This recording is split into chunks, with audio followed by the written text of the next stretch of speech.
Welcome to Shredder Fanfic. Like, subscribe, and hype video. Join members to gain early access to new videos. The main character, after dying in his previous life due to a very unfortunate accident, he gets reborn inside of Naruto as Menma Uchiha, the brother of Sasuke. He also has the Yin Nine Tails inside of him. Chapter 1 The Fall. Menma died because one hook failed. That was the stupid part. Not a battle, not a noble sacrifice, not some dramatic last stand with rain on his face and music in the background. Just one hook. He had been bungee jumping with friends, laughing too loudly at the edge of a cliff because fear felt easier to swallow when everyone else could hear you pretending it was excitement. The instructor checked the harness. Menma checked it too, because he was the type who trusted people but still counted exits. "Ready," someone shouted. Menma grinned. Obviously not. Then he jumped anyway. For 3 seconds, the world became wind. His stomach rose into his throat. The rope snapped tight. He bounced once, wild and weightless, laughing despite himself. Then metal screamed. The second drop was wrong. Menma had just enough time to see the cliff turn above him and the rocks rushing below. His mind emptied of every clever thought he had ever had. No plan, no joke, no last message. Only one sharp, furious thought. I do not want to die. The rocks answered anyway. Darkness came fast. When he woke again, he could not breathe. Tiny lungs burned, tiny hands curled. Sound hit him before sight did. A woman's exhausted breathing, a man's low voice, people moving in a room that smelled of medicine, smoke, and blood. Menma tried to sit up. His body did not obey. A baby cried. It took him a horrifying second to realize the sound came from him. Another boy, a tired voice said. Someone lifted him carefully. Menma's blurry eyes found black hair, stern features, and a gaze too controlled to be calm. Fugaku Uchiha. The name arrived with the force of a thrown kanai. Naruto. Konoha. Uchiha. Menma screamed harder. Not because he was hungry, not because he was cold, because the memories lined up fast enough to make him dizzy. He had not just been reborn. He had been dropped into a story with a massacre waiting in the future. Then another baby cried nearby. Menma turned his head, as much as his newborn neck allowed. Sasuke. His twin brother. The room shifted. A masked man moved near the doorway. Outside, distant explosions trembled through the walls. The night of the Nine Tails attack was still happening. Fugaku's eyes narrowed toward the door. Then another presence entered the room. Minato Namikaze looked like a man who had already spent everything he had and still needed to pay more. His cloak was torn. His face was pale. In his arms, chakra burned like a dying sun. Fugaku stood instantly, forth. Minato's gaze moved to Makoto, then to Sasuke, then to Menma. I need your help, Minato said. The room went silent. Menma's tiny heart hammered. He knew this scene was not canon. Minato should have sealed the Nine Tails into Naruto. Half in Naruto, half in himself. That was how the story went. But Minato looked at Fugaku with terrible urgency. The beast has been split, Minato said. The yang half will go to my son. The yin half cannot remain loose, and I will not let Danzo or the council decide where it goes after I die. Fugaku's expression did not change, but the air around him did. You are asking for an Uchiha vessel. I am asking for someone I trust to keep a secret from men who will turn a child into a weapon before he can walk. Mikoto tried to rise. Fugaku. Fugaku looked at his wife, then at his sons. Menma could not speak, could not move, could only stare as the future bent in front of him. Fugaku chose. Not Sasuke, he said. Minato's eyes moved to Menma. Fugaku followed the look. Menma, Fugaku said quietly. The name settled over him like a seal. Minato stepped close.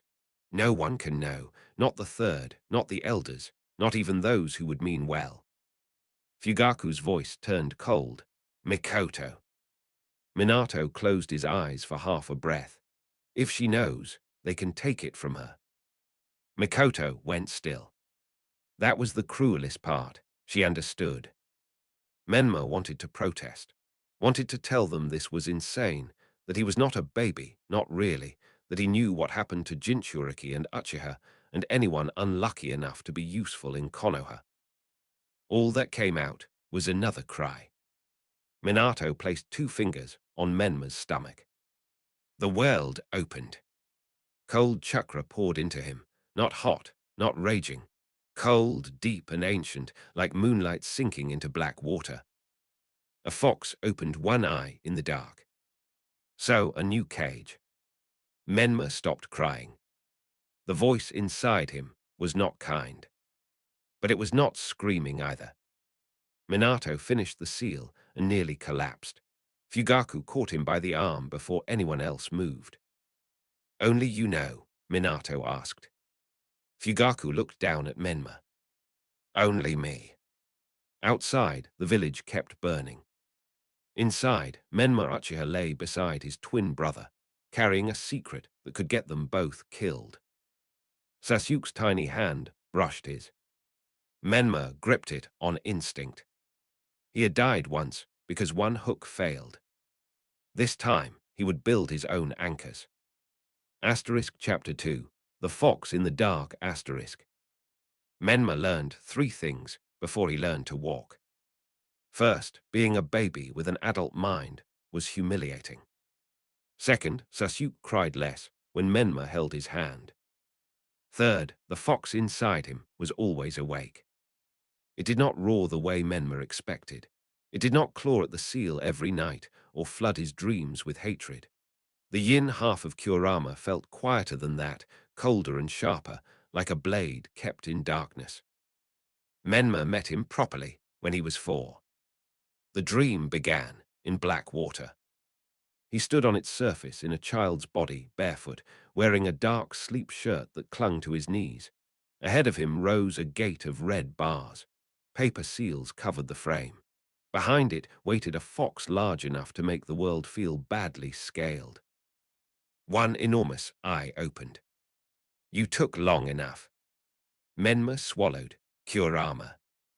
The fox's tails shifted behind the bars. You know my name. I know a lot of things I shouldn't. That amused him. Menma felt it more than saw it, a ripple through the water and the seal. You are not like the blonde brat. Naruto. The fox's eye narrowed. You know him too. Menma stepped closer, stopping before the water touched the gate. I know he has your yang half. I know he will be hated for something that was not his fault.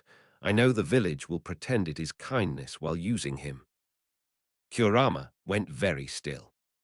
For the first time since Menma woke in this world, he felt afraid in a way that had nothing to do with dying. Then the fox spoke again. And what will you do with knowing? Menma thought of Sasuke's hand in his. Mikoto smiling without knowing why Fugaku watched one son like a secret.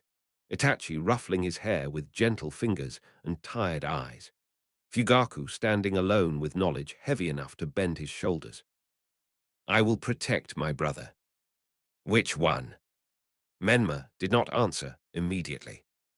Kurama's mouth curled. Good, you are learning. The dream ended there.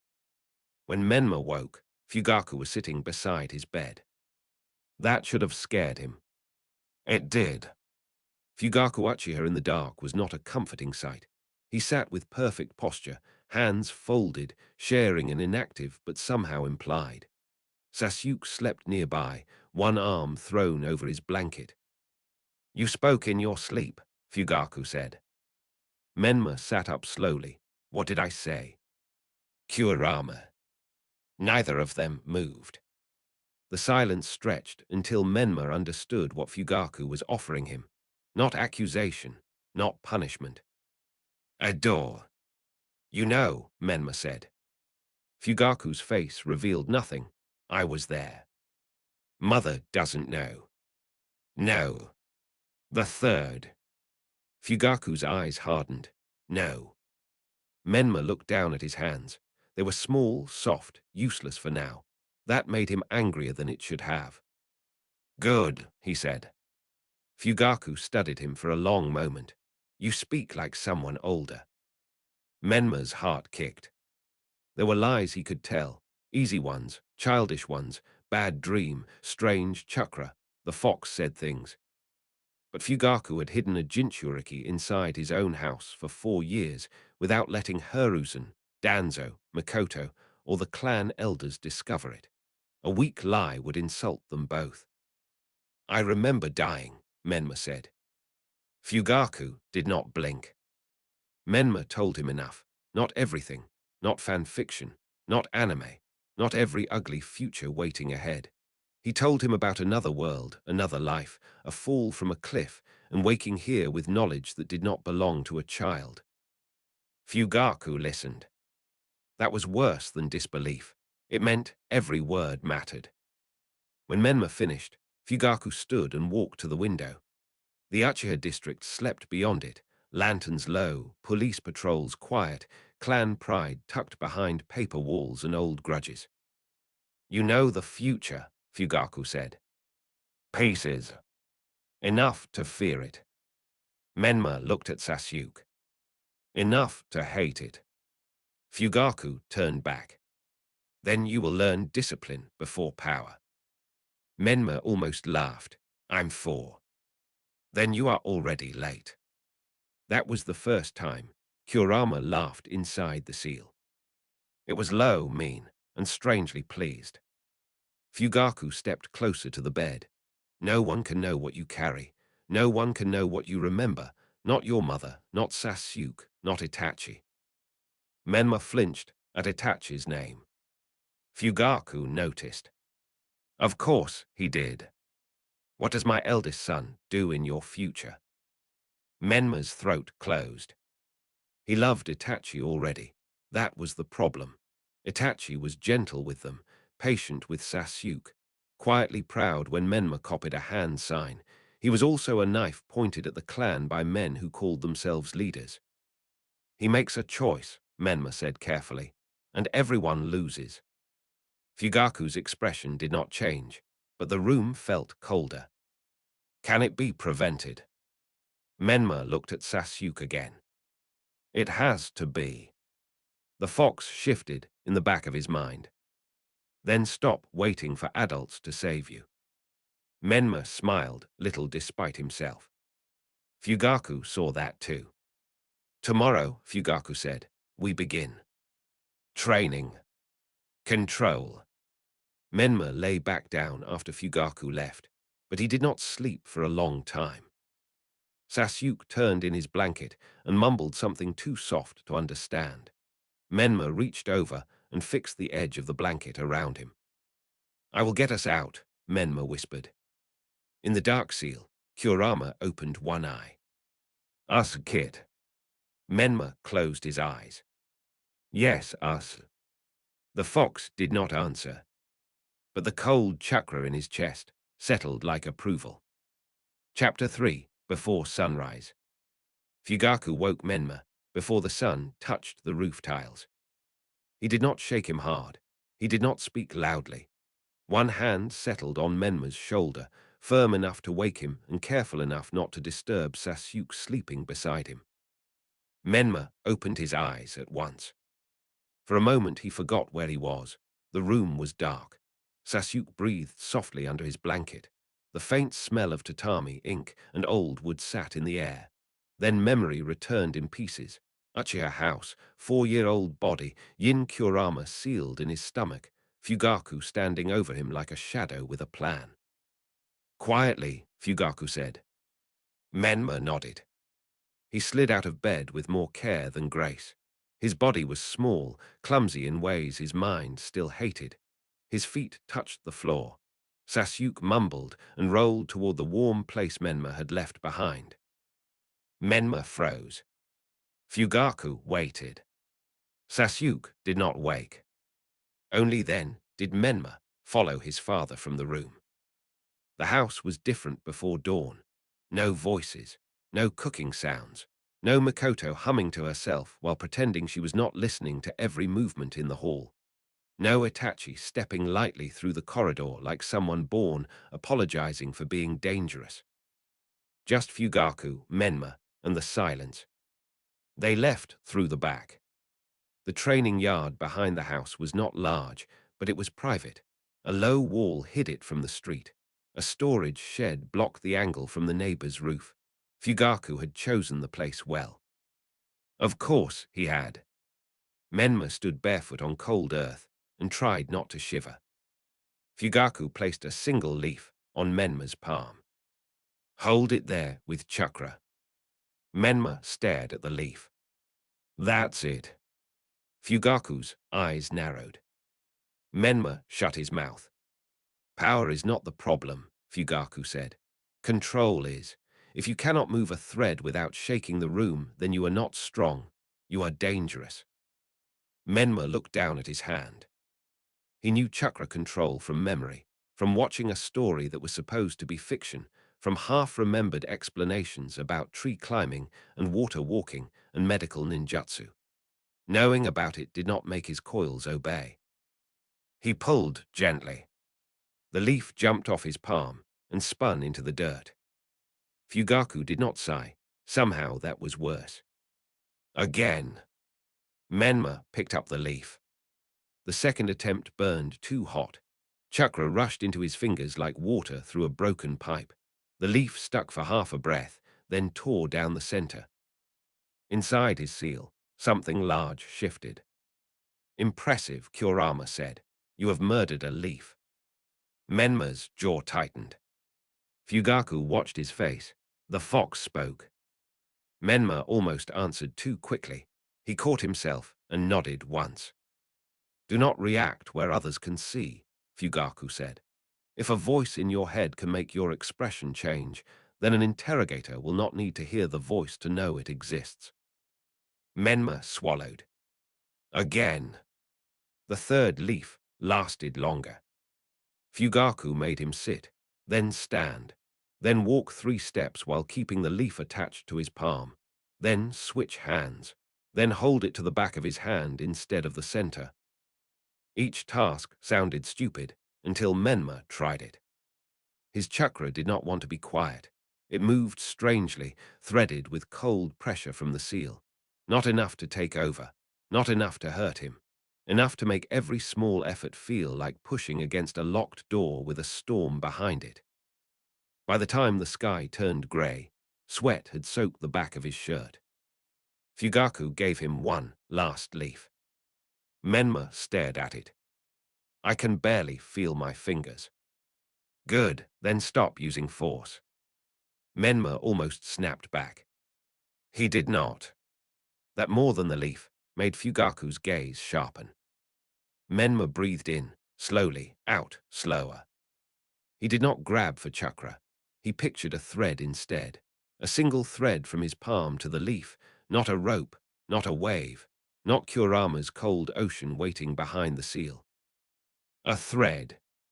The leaf lifted. It trembled, but it stayed. 1 second. 2. 3. Fugaku raised a hand. Menma let the chakra go. The leaf drifted down whole. No praise came. Fugaku picked up the leaf and tucked it into his sleeve. You will remember how that felt. Menma wiped sweat from his forehead. That's all. For today. That was barely anything. That was enough to show me 2 things. Menma looked up. Fugaku's voice stayed low. First, the seal is stable. Second, your control is poor enough that if you panic, you may expose yourself. The words landed harder than any praise would have.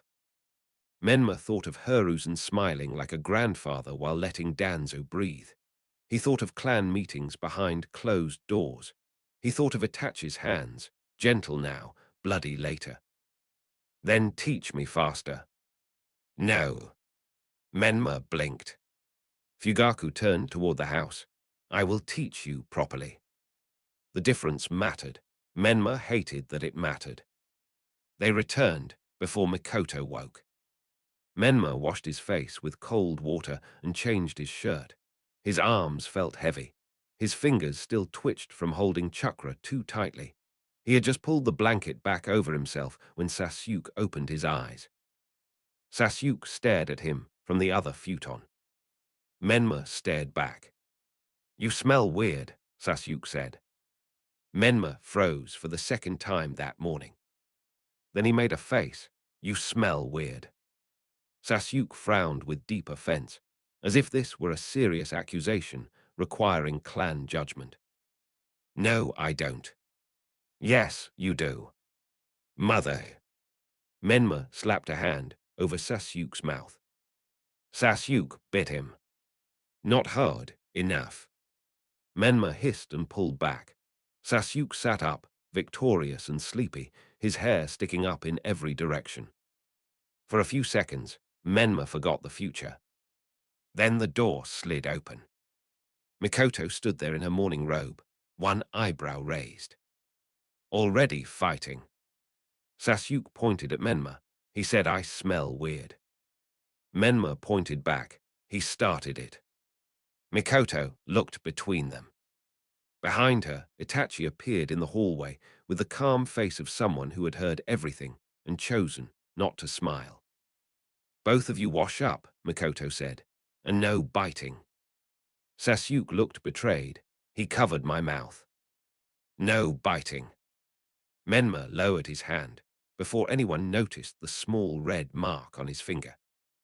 Itachi's eyes moved to him. Menma felt the weight of that look and forced himself to act annoyed instead of tired. What? He asked. Nothing, Itachi said. It was not nothing. Itachi always saw too much. Breakfast was rice, soup, grilled fish, and the strange pressure of pretending to be four. Mikoto fussed over Sasuke's hair. Sasuke complained. Fugaku read a report with the same face he used for clan meetings and secret Jinchuriki training. Itachi ate quietly. Menma copied Sasuke when he could. He complained about the fish bones. He kicked Sasuke lightly under the table and got kicked back. He let Mikoto wipe a grain of rice from his cheek, even though every adult instinct in him wanted to lean away. He hated how much he liked it. This family was not safe. That did not make it fake. After breakfast, Fugaku left for the police compound. Itachi followed later for training. Mikoto took Sasuke to help fold laundry, mostly because Sasuke had made a dramatic argument that he was already old enough for serious missions, and she had decided towels counted. Menma escaped to the room he shared with Sasuke and sat with his back against the wall. The moment he closed his eyes, the world changed. The seal was dark and cold, but not empty. Water touched his ankles. Far ahead, behind bars marked with paper seals, a fox larger than any building watched him with one open eye. Menma walked closer, stopping well short of the bars. You enjoyed that, he said. Kurama's tail moved through the dark water. Watching an Uchiha heir struggle against a leaf. Yes. I'm also your jail. That is why I did not laugh louder. Menma folded his arms. The fox studied him, ancient and sharp, and nothing like tame. Your father is correct. Menma looked away. I know. No, Kurama said. You understand the words. You do not yet understand the cost. Menma clenched his fists. The cost is my family dying if I mess up. The fox's eye narrowed. The cost is patience. You hate it because patience feels like doing nothing. It is not. Menma did not answer. Kurama's voice dropped lower. You want to run. You want to grab every secret, shout every warning, drag your brother out by the wrist, and call it protection. Menma looked up sharply. The fox bared teeth that were not quite a smile. You are loud inside your own head, Kit. Then what am I supposed to do? Learn the house before you try to save the clan. Learn your father's fears. Learn your brother's habits. Learn which servants talk too much, which elders visit unannounced, which patrol routes past your wall, which names make Itachi go still. Menma's anger cooled despite himself. That was not comfort. It was useful. Kurama leaned closer to the bars, and never confuse loving your brother with telling him everything. Children repeat what scares them. Adults punish what they cannot control. Sasuke's face flashed through Menma's mind. Sleepy, offended, hair messy, alive. I won't tell him. Not yet. Menma breathed out. Not yet, he agreed. The seal rippled around them. For the first time, Kurama looked away first. Outside, somewhere in the house, Sasuke shouted that towels were not missions. Menma opened his eyes. His finger still hurt where Sasuke had bitten him. He looked at the small mark and smiled despite the fear pressing behind his ribs. There were huge things waiting ahead. Elders, Hokage, Root, Itachi, Shisui, the massacre, Naruto alone in an apartment across the village. Too many threats, too many secrets. But this morning, he had held a leaf for 3 seconds. This morning, Sasuke had bitten him like a normal brother. This morning, no one knew. Menma stood and went to find the towels. He could be patient. For now. Chapter 4, The Shape of a House. Menma learned that a clan compound had a rhythm. Not a schedule. Schedules were written down, changed by adults, and lied about when politics demanded it. A rhythm was different. A rhythm lived in footsteps before dawn, in which doors opened without sound, in which servants lowered their voices when certain elders crossed the courtyard. Yin Kurama had told him to learn the house. So Menma did. He was 4 years old, which meant everyone underestimated him. That helped. It also meant he could not wander too far without Mikoto noticing, Sasuke following, or Itachi appearing from nowhere with that quiet look that saw through walls. Menma had to be careful. He started small. After breakfast, he sat near the open hallway with a wooden block in each hand and pretended to build a tower. Sasuke sat beside him, deeply focused on making his own tower taller. Mine is better, Sasuke said. Menma placed one block sideways. Yours is leaning. It is not. It is. Sasuke glared at the tower, as if betrayal from wood was a personal insult. Menma used the argument as cover. While Sasuke rebuilt, Menma listened. 2 servants passed the hall, carrying folded uniforms. Police compound again, one whispered. Fugaku-sama left before sunrise. The elders came late last night too. Quiet. Their voices faded. Menma placed another block on his tower. Fugaku had not mentioned elders. That did not mean anything by itself. Fugaku did not explain every clan matter to a 4-year-old, even a 4-year-old with a fox sealed in him and memories from another world. But the timing mattered. Late-night meetings, early police duty, quiet servants. The house was already tightening around secrets. Sasuke knocked Menma's tower over with one finger. Menma stared at the fallen blocks. Sasuke smiled with terrible innocence. Menma pushed Sasuke's tower over. Sasuke gasped. Mikoto entered before the war could begin. No throwing blocks, she said. He started it, Sasuke said at once. Menma pointed at him. He committed an act of war. Mikoto paused. For one dangerous second, Menma thought he had sounded too old.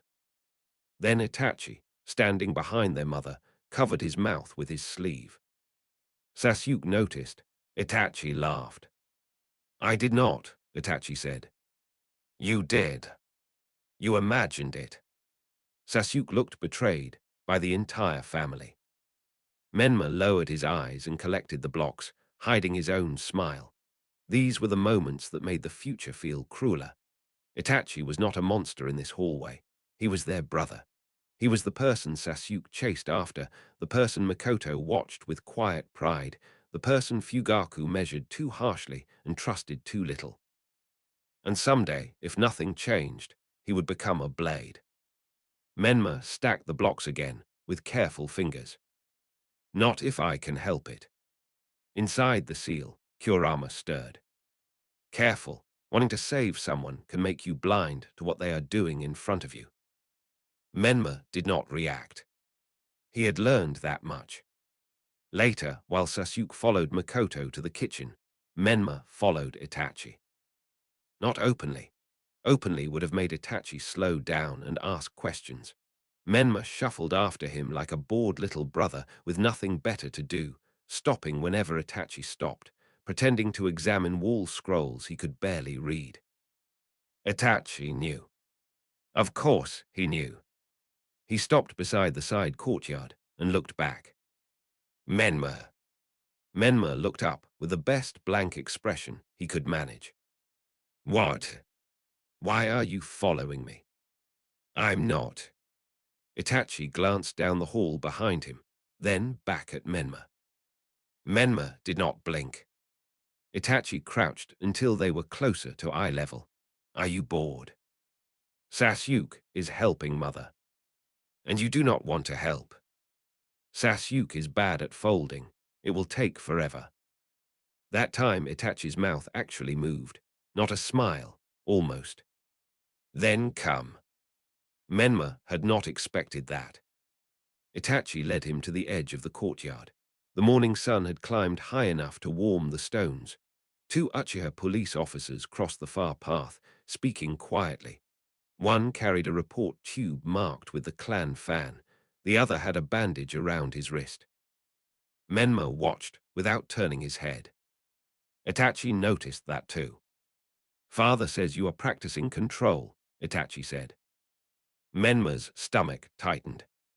Fugaku had told him. No, not about Kurama, not about the truth, just enough to explain why Menma was tired. A little, Menma said. Does it hurt? The question was too soft. Menma looked at Itachi. For a moment, the older boy did not look like a future murderer or a genius or a tool Konoha would sharpen until he cut his own family apart. He looked like a brother who had seen Menma's hands shake at breakfast and worried quietly because Uchiha children were not supposed to make a scene over worry. Menma wanted to hate him. It would have been easier. Only when I do it wrong, Menma said. Itachi nodded as if that answer mattered. Then do it slowly. Father says that too. Father is often right about training. Only training. Itachi's eyes sharpened. Menma held still. Too much. He had pushed too much. Then Sasuke shouted from inside the house. Menma, Mother said you have to help too. The tension broke. Itachi stood. You should go. Menma turned, then stopped. Itachi. Yes. If Father asked you to keep a secret, would you? Itachi went very still. The courtyard noise seemed to move farther away. That depends on the secret, Itachi said. It was a careful answer, a dangerous answer, a true answer. Menma nodded like he understood less than he did, and ran back towards Sasuke before Itachi could ask why. By afternoon, Menma had 3 facts. Fugaku was meeting elders late. The police were tense. Itachi did not promise blind loyalty, even for family. 3 facts were not enough to change anything, but they were enough to remember. Before dinner, Fugaku took him to the private yard again. No leaf this time. Fugaku set 3 pebbles on the ground. Lift 1. Menma stared, with chakra. With control. That meant yes. Menma reached for the thin thread feeling from the morning before. A leaf was light. A pebble was not. His chakra snagged against the cold pressure of the seal and came out uneven. All three pebbles jumped. One hit Fugaku's sandal. Menma went very still. Kurama laughed in the back of his mind. Fugaku looked down at the pebble, then at Menma. Again. You are not mad. Did anger improve your control? No. Then it would be a waste. Menma picked up the pebbles and set them back in a line. The second attempt moved nothing. The third sent one pebble rolling sideways. The fourth lifted the center, pebble a finger width off the ground, before dropping it. Fugaku watched every attempt without praise, but also without impatience. That was how Menma knew this mattered. Fugaku was not teaching him a trick. He was teaching him how not to expose himself, how not to become a weapon that someone else could point. When the sun lowered, Fugaku finally spoke. What did you learn today? Menma almost answered with chakra control. Then he thought of servants whispering, Itachi's careful answer, police officers carrying sealed reports. The house is busy, even when it looks quiet. Fugaku's expression changed by almost nothing. For Fugaku, that was a lot. And people speak more when they think children are playing. And Menma looked toward the wall, separating their yard from the rest of the compound. Itachi keeps secrets, but he chooses which secrets matter. Fugaku did not respond at once. When he did, his voice was lower. Do not test your brother carelessly. Menma met his eyes. I know. No, Fugaku said. You fear what he may become. That is not the same as knowing him. The words struck too close. Menma looked away first.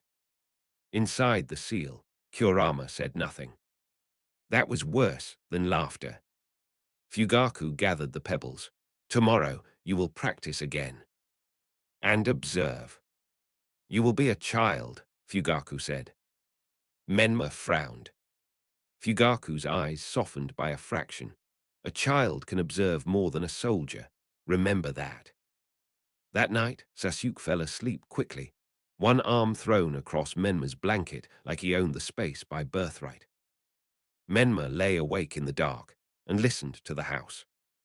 Footsteps passed, once near the outer hall. A door opened. Fugaku's voice murmured, too quietly to understand. Another voice answered, older and rougher. Menma did not move. He counted breaths until the voices faded. In the seal, Kurama opened one eye. Learning the house, Kit. Menma looked at Sasuke's sleeping face. Learning what I have to protect. Kurama's tail shifted through dark water. For once, the fox did not mock him. Outside, the Uchiha compound settled into silence again. Menma stayed awake a little longer, memorizing the shape of it. Chapter 5. The Boy Across the Street. Menma saw Naruto for the first time on a market street. Not in a dramatic way. No explosion, no chase, no sudden burst of golden chakra. Just a small blonde boy standing in front of a fruit stall while the woman behind it pretended not to see him. Mikoto held Sasuke's hand on Menma's left. Itachi walked on his right, carrying a paper-wrapped parcel for their mother. He looked relaxed to anyone else. Menma knew better now. Itachi's eyes moved too often. Roofline, alley, crowd, hands, face, hands again. Always watching. Menma was watching too. Naruto wore a shirt that did not fit properly and sandals scuffed white at the toes. He stared at the apples like wanting one too much was a crime. The stall woman turned her shoulder toward him and smiled brightly at a different customer. Menma's stomach tightened. He had known Naruto would be lonely. Knowing was easy when it was a story. Seeing him ignored by adults who owed him everything felt different. Sasuke tugged on Makoto's sleeve. Mother, can we get dango? After we finish shopping, Makoto said. Naruto looked over at the sound of Sasuke's voice. For a second, his eyes met Menma's. Blue eyes, too bright, too wary for a child. Menma almost stepped forward. Inside the seal, Kurama's voice cut through him like cold wire. Do not. Menma stopped. His fingers curled around the edge of his sleeve. He's alone. Yes. That was all Kurama said, and somehow it was worse than an argument. Menma understood. If he crossed the street and reached for Naruto now, people would notice. Uchiha child, demon brat, curious witnesses, reports, questions. Hiruzen hearing about Fugaku's son showing sudden interest in the Nine Tails Jinchuriki. One careless kindness could become a trail. Menma hated that. Mikoto glanced down. Menma. He loosened his hand. Nothing. Itachi looked at him. Menma looked away first and pretended to study a basket of oranges. The moment passed. Naruto left the stall without buying anything, shoulders hunched like he had practiced making himself smaller. Menma watched him go from the corner of his eye. Sasuke got his dango. Menma barely tasted his. That evening, Fugaku found him in the private yard before training began. Menma had placed 3 pebbles in a line exactly as instructed, but he had not touched them yet. You saw something today, Fugaku said. Menma was starting to hate how good his father was at that. Naruto, Uzumaki. Fugaku's face did not change, but the air sharpened. Where? Market Street, fruit stall near the bridge. Did you speak to him? No. Fugaku gave one slow nod. Menma looked at the pebbles. Everyone ignored him. Yes. The answer was too calm. Menma's head snapped up. You knew. Fugaku's eyes hardened. Every clan head knows enough to survive this village.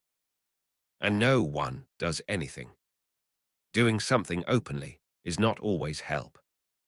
Menma laughed once. It came out small and ugly. That sounds like an excuse.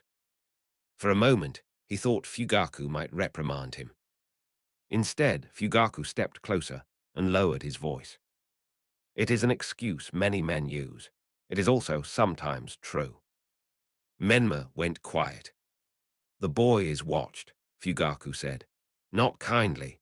If an Uchiha child approaches him with sudden interest, that interest becomes a report. Reports become questions. Questions invite men who do not need much reason to search this house. Danza. Fugaku did not say the name. He did not have to. Menma looked toward the wall. Beyond it, somewhere across Konoha, Naruto was probably in an empty apartment, pretending he was not hungry or scared or angry. So I just do nothing. No. Menma turned back. Fugaku tapped one pebble with the toe of his sandal. You learn, you prepare.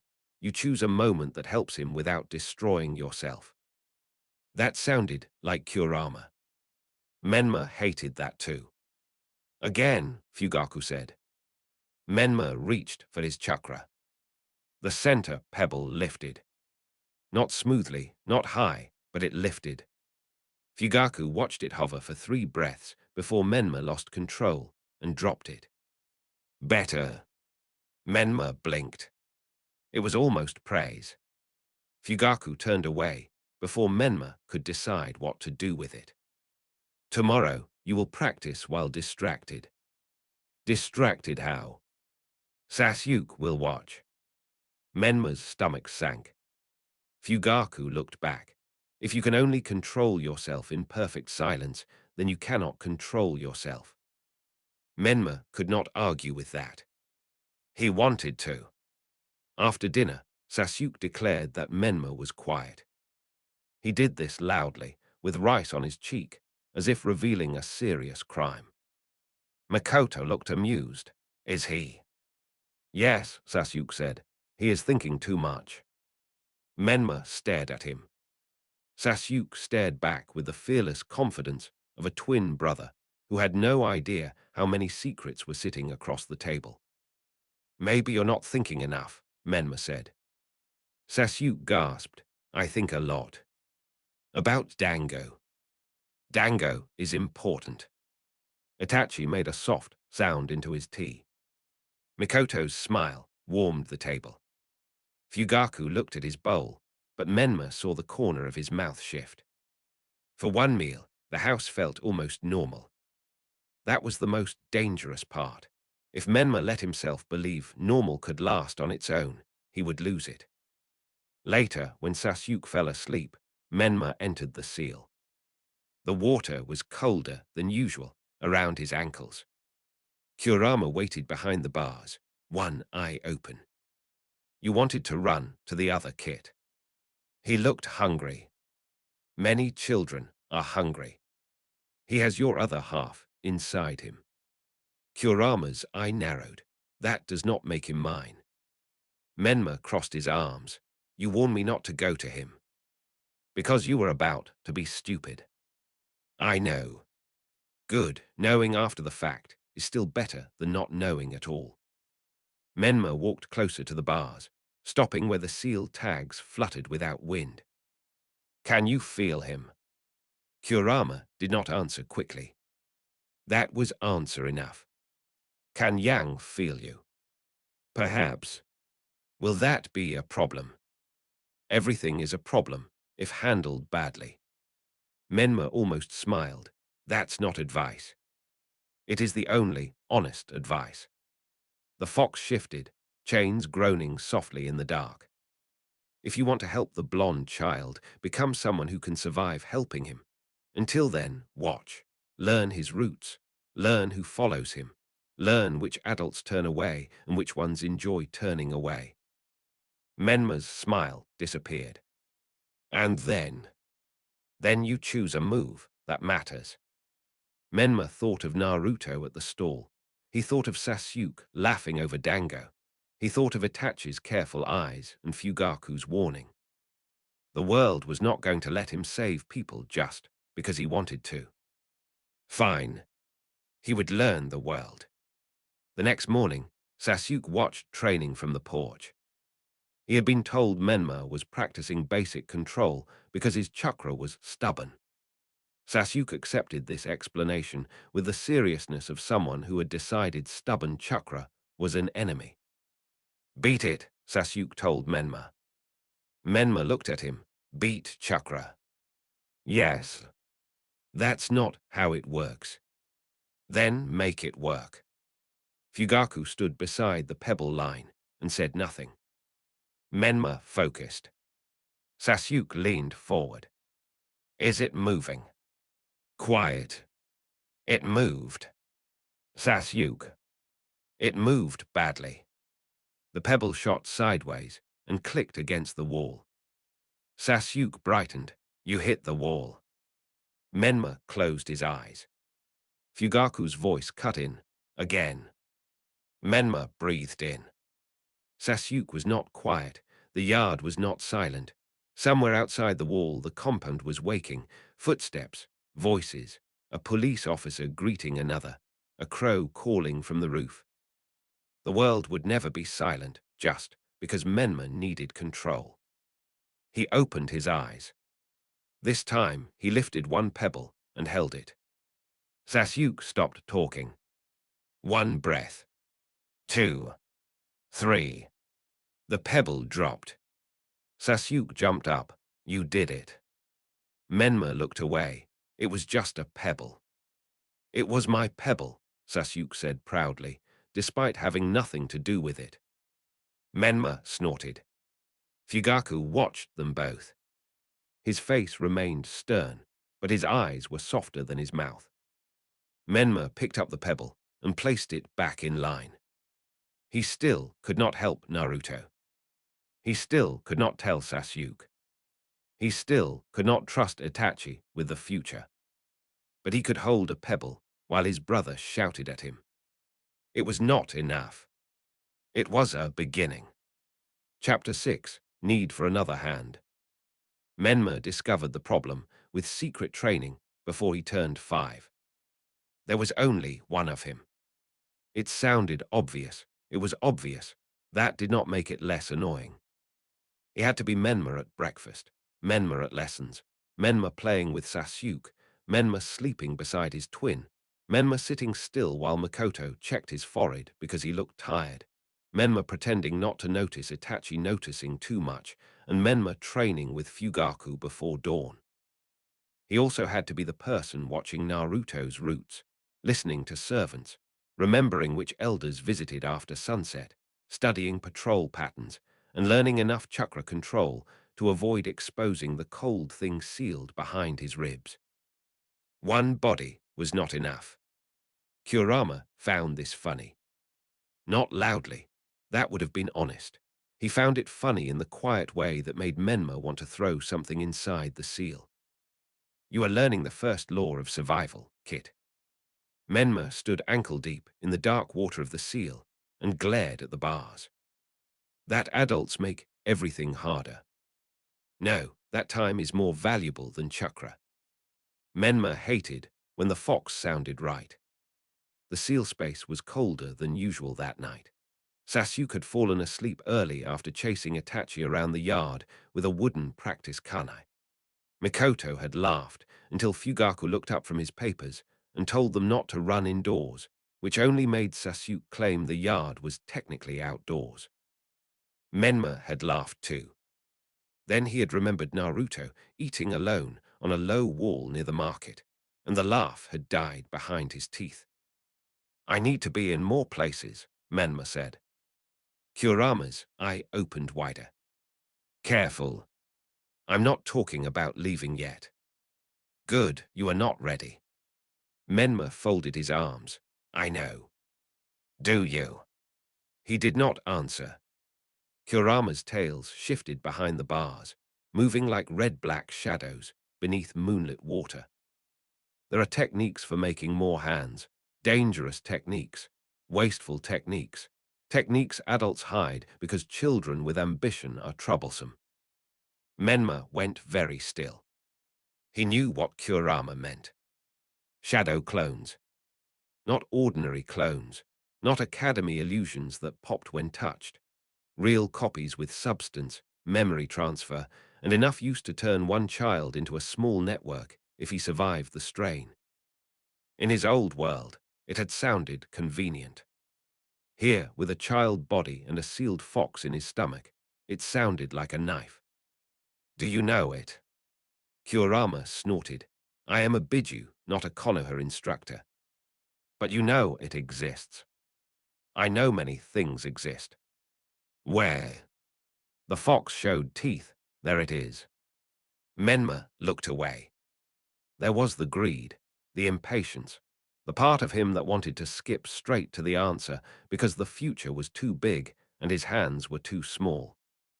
Kurama leaned closer to the bars.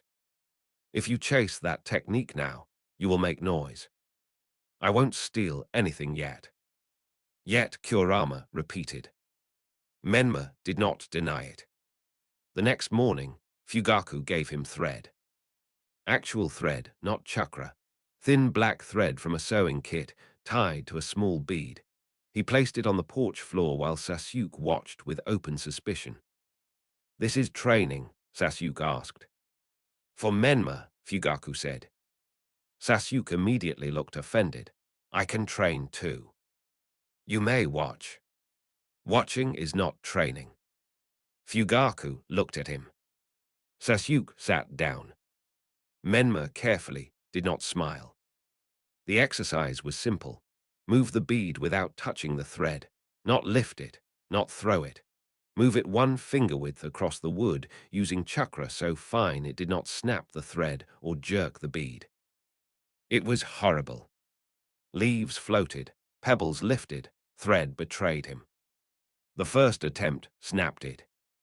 Sasuke made a small sympathetic sound, which was somehow worse than teasing. Fugaku tied another bead. Again. Menma tried again. The bead rolled too far. Again. The thread tangled. Again. Menma's jaw hurt from clenching it. Sasuke leaned forward. Maybe ask it nicely. Menma looked at him. Sasuke looked completely serious. Menma looked back at the bead.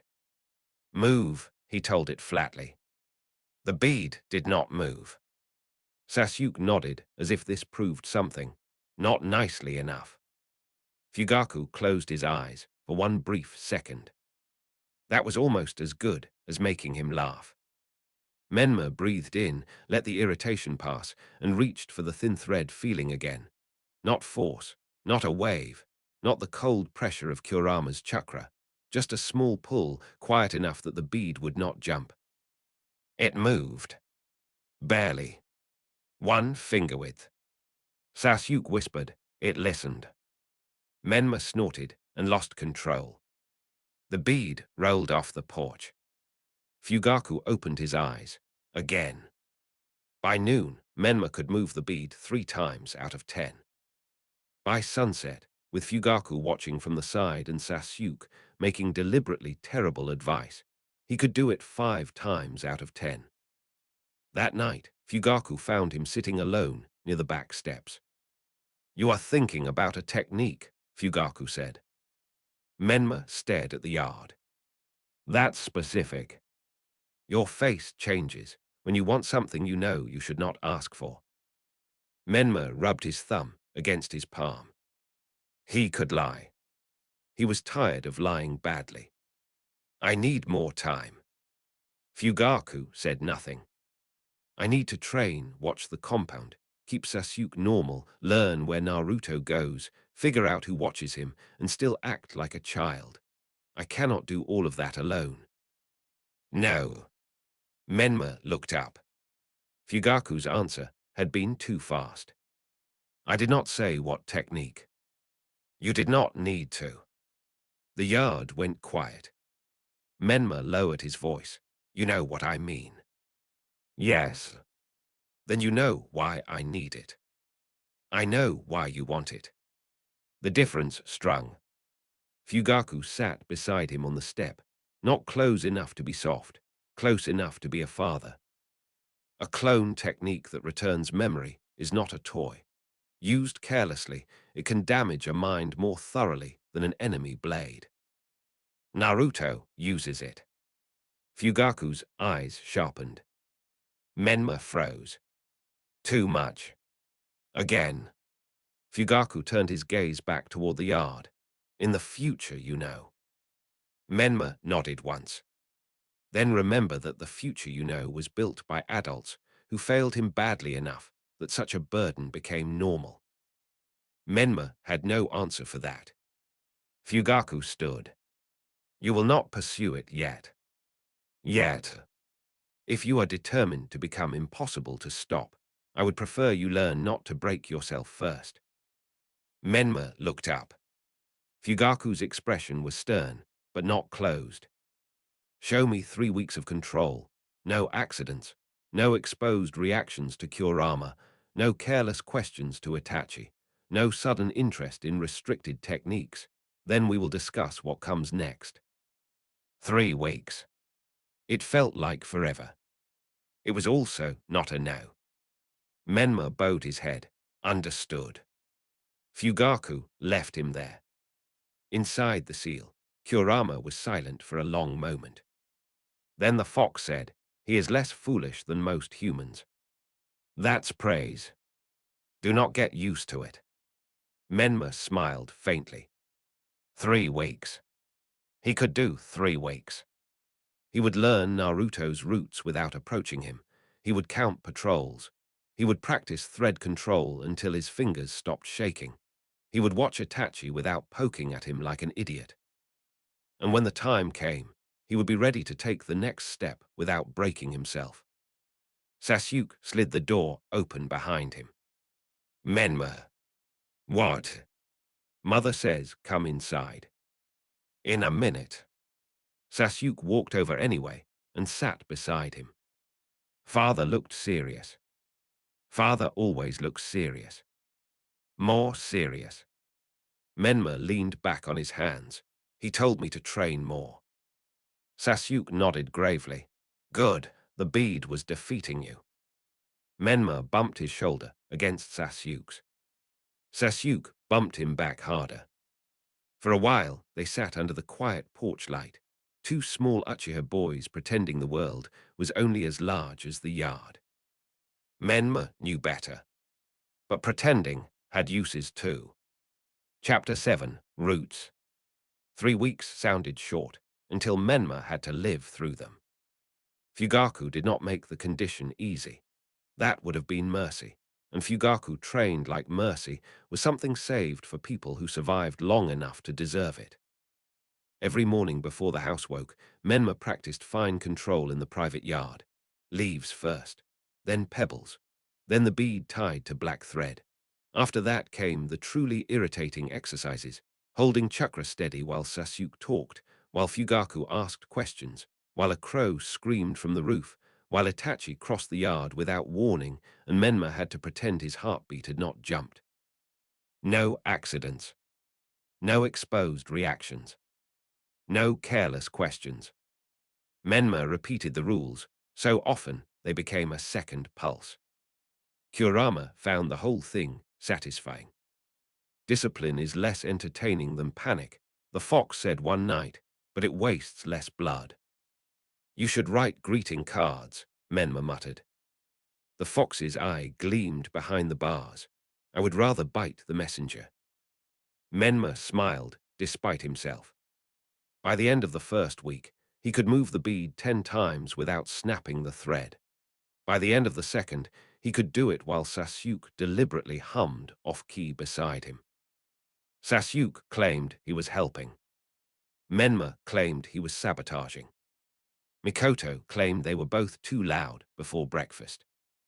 Itachi said nothing, but Menma caught him watching the bead from the hall one morning, not suspiciously, curiously, like he wanted to understand what Fugaku was teaching and why Menma looked exhausted afterward. That was dangerous. Everything about Itachi was dangerous, because everything about him mattered. On the 12th day, Menma began learning Naruto's roots. He did not follow him directly.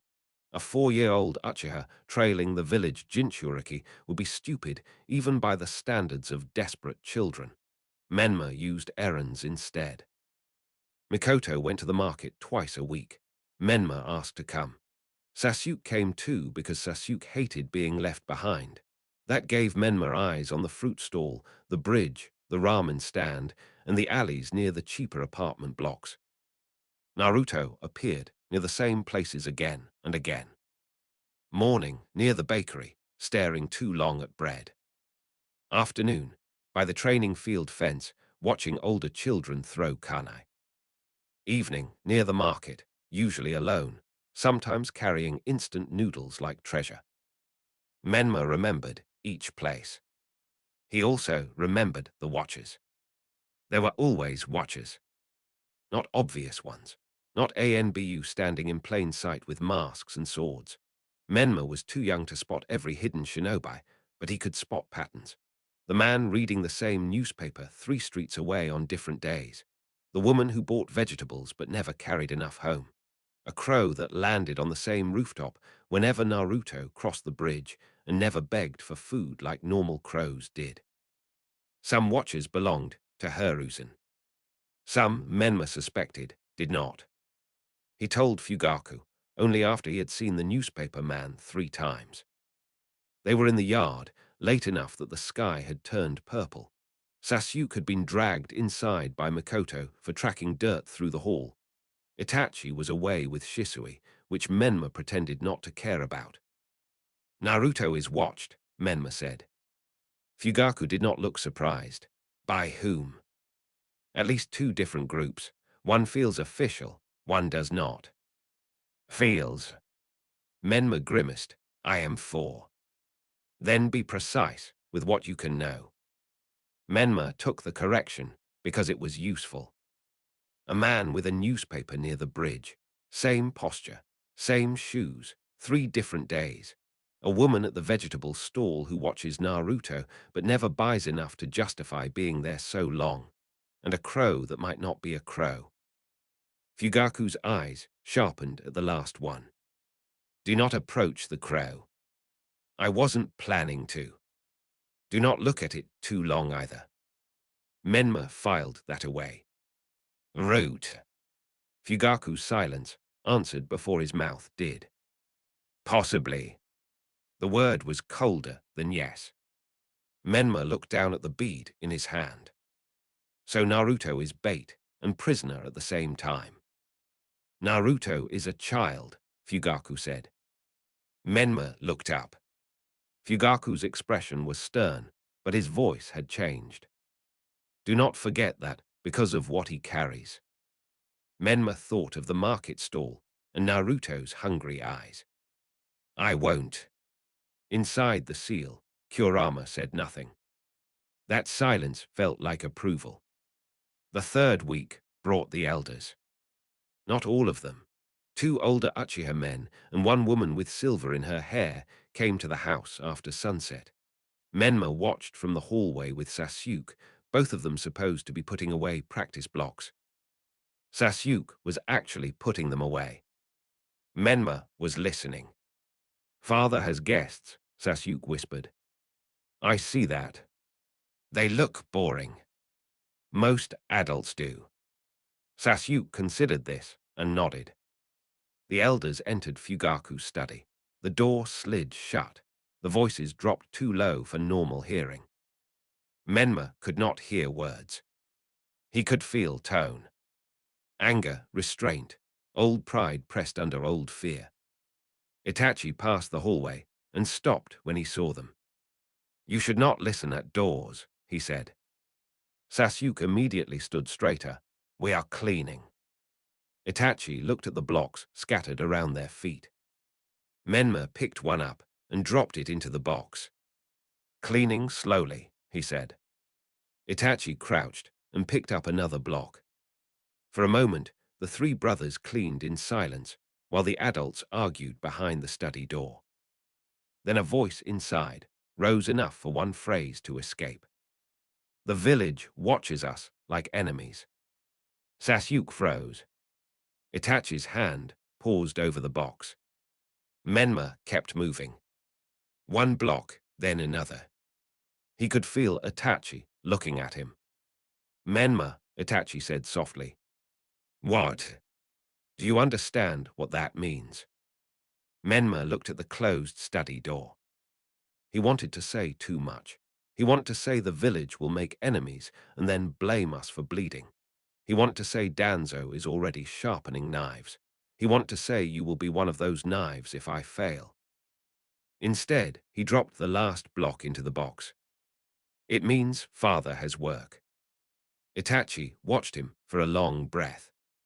Yes, he said, it does. Sasuke frowned. Can father beat the work? Menma almost laughed. Itachi did smile then, small and sad. Father can beat many things. Not enough, Menma thought. Not alone. That night, Fugaku came to their room after Sasuke had fallen asleep.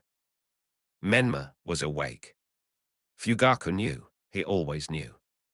You heard enough to worry, Fugaku said. Menma sat up carefully so he would not wake Sasuke. The elders are scared. The elders are proud. That does not mean they are not scared. Fugaku accepted that with a slight tilt of his head. Fear makes proud men foolish, Menma said. Yes. Will they listen to you? Sometimes. Will they listen fast enough? Fugaku's eyes darkened. Menma had his answer. The third week ended with rain. The private yard smelled like wet earth and old wood. Fugaku set the bead and thread on the porch instead of the ground. Begin. Menma did. Sasuke watched from under the roof, wrapped in a blanket because Mikoto had decided rain was not enough to stop him, but was enough to fuss. Do not drop it, Sasuke said. Helpful. I am helping. Menma moved the bead once. Twice. 3 times. Fugaku asked, where does Naruto go in the evenings? The bead trembled. Menma steadied it. Market, bridge, apartment road. Who watches him? Newspaper man, vegetable woman, possible crow, maybe more. What did the elder say last night? The bead jerked, but the thread did not snap. The village watches us like enemies. What does Itachi think? Menma's throat tightened. The bead stopped. Sasuke leaned forward. Menma breathed once. Itachi thinks before choosing, Menma said. That makes him safer than a fool and more dangerous than one. Fugaku said nothing. The bead moved a fourth time. Then a fifth. Menma let the chakra fade. The thread remained whole. Rain tapped softly against the roof. Fugaku picked up the bead. 3 weeks, he said. Menma's pulse jumped. He forced his face still. Fugaku saw anyway. Tonight, Fugaku said, we talk. Sasuke looked between them. About what? Menma glanced at his twin. Fugaku answered before Menma had to lie. Training. Sasuke brightened. Can I train too? You already are, Fugaku said. Sasuke looked confused. Menma did not. Sasuke had been noise, pressure, warmth, and the reason Menma kept his hands steady when every part of him wanted to rush. That counted. That night, Menma entered the seal before Fugaku came. Kurama was waiting. You passed his little test. Barely. Barely alive is still alive. Menma looked toward the dark water. Tonight we talk about the next step. The fox's eye opened fully. Then speak carefully. The technique you want is not just a tool, it is a door. Once opened, you will start thinking like one body is optional. Menma swallowed. Is that bad? Kurama's teeth flashed. It is useful. Useful things are often dangerous. Menma woke to Fugaku's hand on the door. The room was dark. Sasuke slept beside him, one hand curled into Menma's blanket. Fugaku stood in the doorway. Come. Menma rose quietly. The house slept around them. For 3 weeks, he had learned roots, watchers, elders, brothers, and control. Now he would learn how far Fugaku was willing to go. Chapter 8. The Door Before the Door. Fugaku did not take Menma to the study. That surprised him. When Fugaku woke him after midnight, Menma expected scrolls, locked drawers, maybe a hidden panel behind a shelf filled with clan records. Instead, Fugaku led him through the silent house, past the study door, past the private yard, and into a narrow storage room behind the police uniforms. It smelled like old leather, old paper, and dust. Fugaku closed the door behind them. One small lamp sat on a crate. Its light barely reached the walls. No one enters this room unless I permit it, Fugaku said. Menma looked around.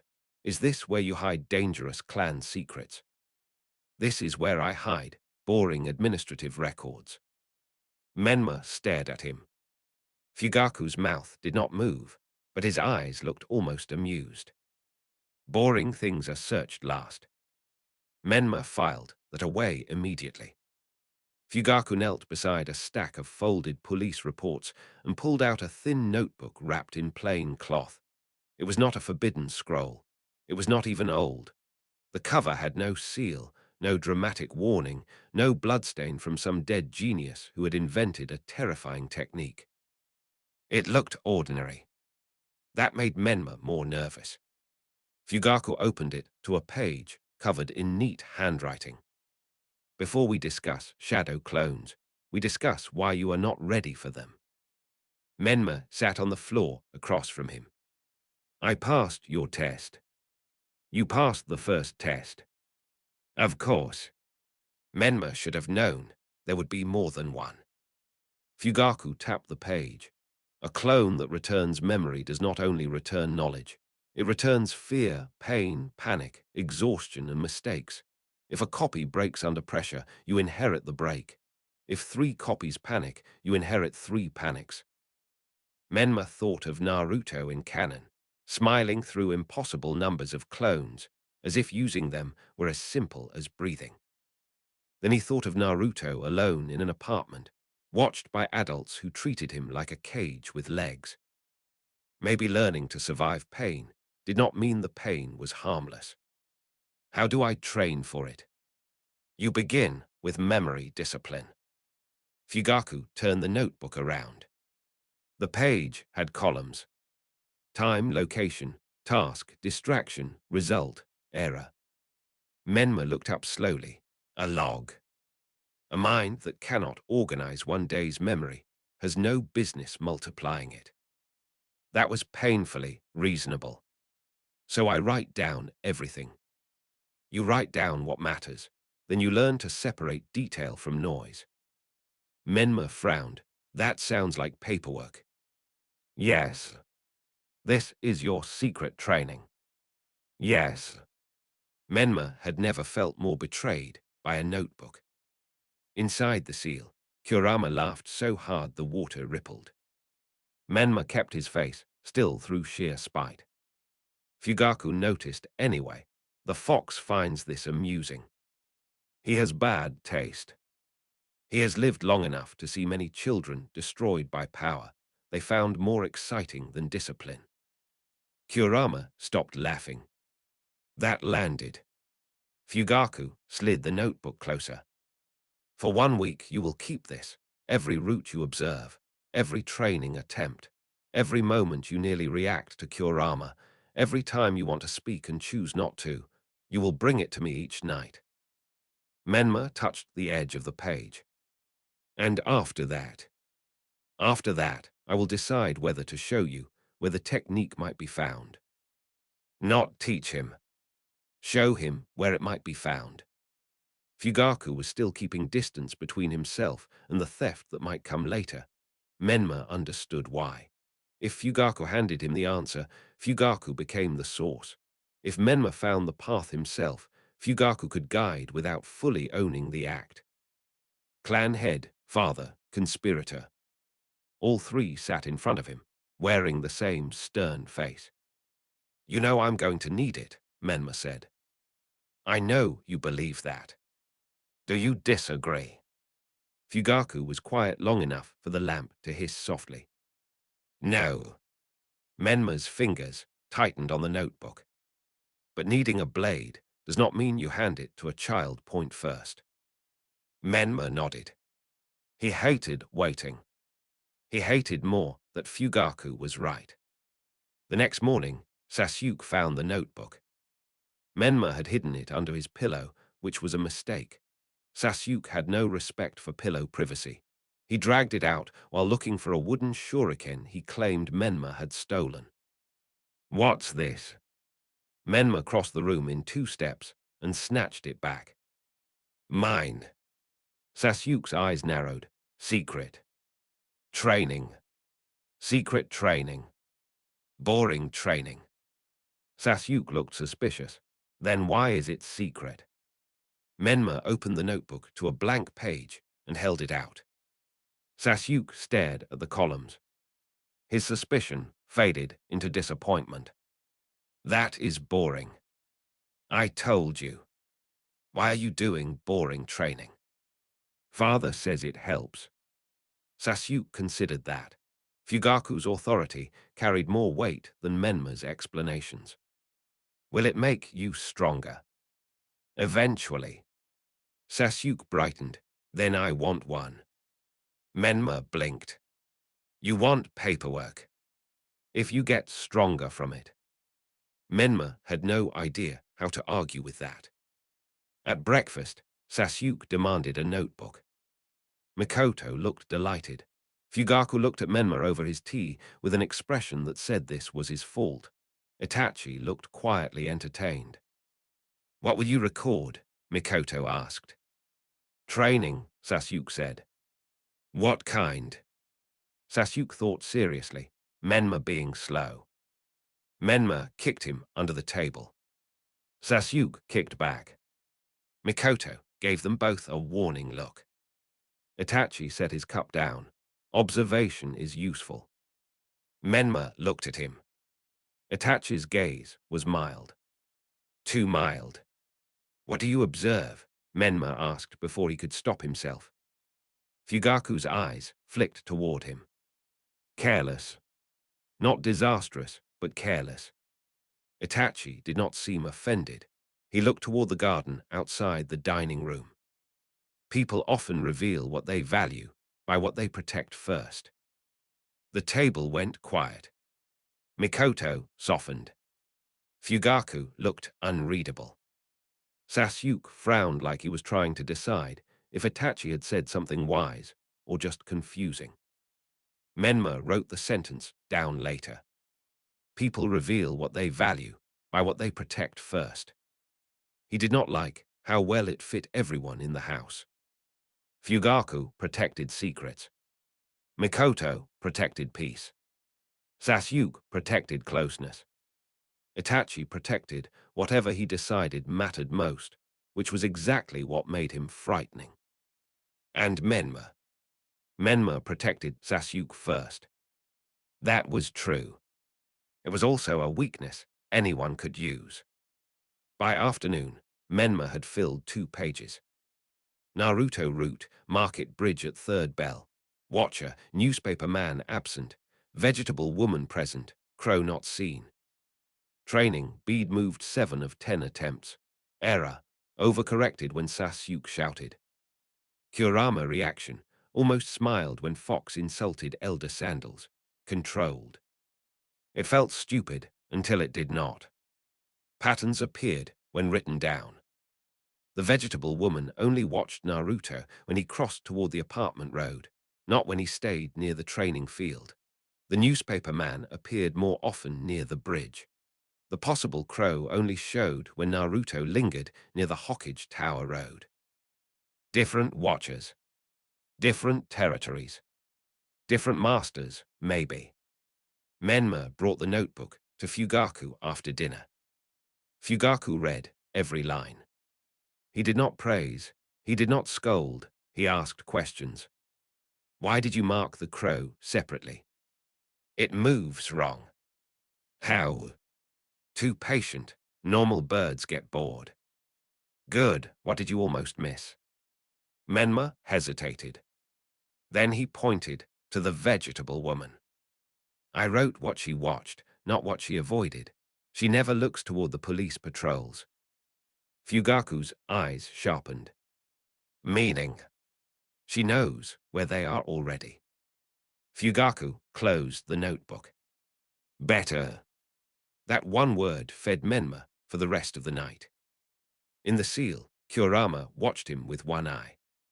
Paperwork, the fox said. Shut up. It made you sharper. Menma sat on the wet floor, facing the bars. It made me slower. Slower is not always weaker. Menma traced one finger through the dark water. Fugaku knows where the scroll is. Of course.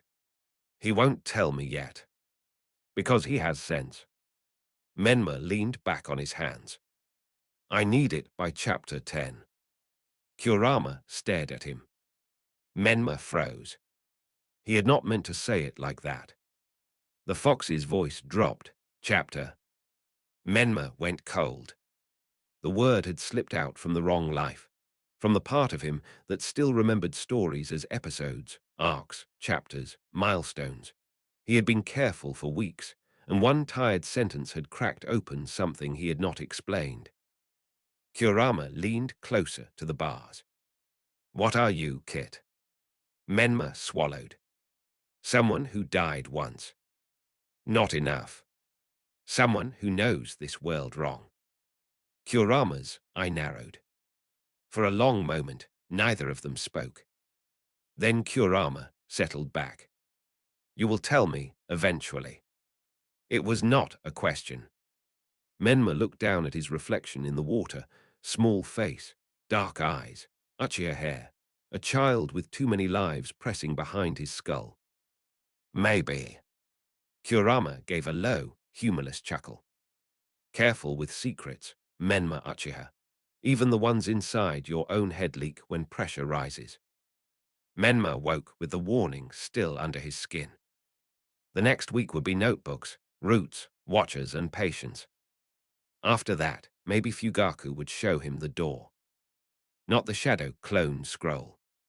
Not yet. Just the door before the door. Chapter 9. A map made of mistakes. Fugaku did not give Menma the location of the shadow clone scroll. He gave him a map. Not a full map. Fugaku was too careful for that. The paper showed only a section of the administrative district near the Hokage Tower, copied in clean lines and left deliberately incomplete around the restricted archive. Menma stared at the blank space in the center. This is missing the important part. Yes. On purpose. Yes. Fugaku sat across from him in the storage room behind the police uniforms, the same hidden place where the notebook training had begun. The lamp between them made his face look sharper than usual. You said we would talk about the next step, Menma said. We are. This feels like you are refusing to talk about it. Then observe better. Menma looked back at the map. The streets were marked, patrol routes were not, watch posts were not, entrances were not. The blank space sat there like a dare. Then he understood. You want me to fill it in. Fugaku's eyes did not change. I want you to learn what you are trying to touch before you touch it. Menma looked at the blank space again. The restricted scroll was not just an object. It was a system. Guards, habits, paperwork, keys, seals, assumptions, laziness, pride. If he only thought about the scroll, he would miss the people around it. That was how children got caught. I cannot go near the archive, Menma said. Correct. So I watch the things that move around it. Better. One word, still enough. Fugaku pointed to the edge of the map. Administrative messengers pass here. Police reports are delivered here. Civilian requests go here. Most children see buildings. Shinobi see routes. Clan heads see pressure. And thieves. Fugaku's gaze hardened. Menma did not apologize. After a long moment, Fugaku said, Thieves see what people forget they are protecting. Menma wrote that down. The next days became a different kind of training. He still moved beads. He still practiced leaves and pebbles. He still let Sasuke distract him because Sasuke considered himself an essential part of Menma's improvement now. But the notebook changed. He recorded who carried sealed report tubes near the police compound. He recorded which messengers wore Hokage office grey and which wore civilian brown.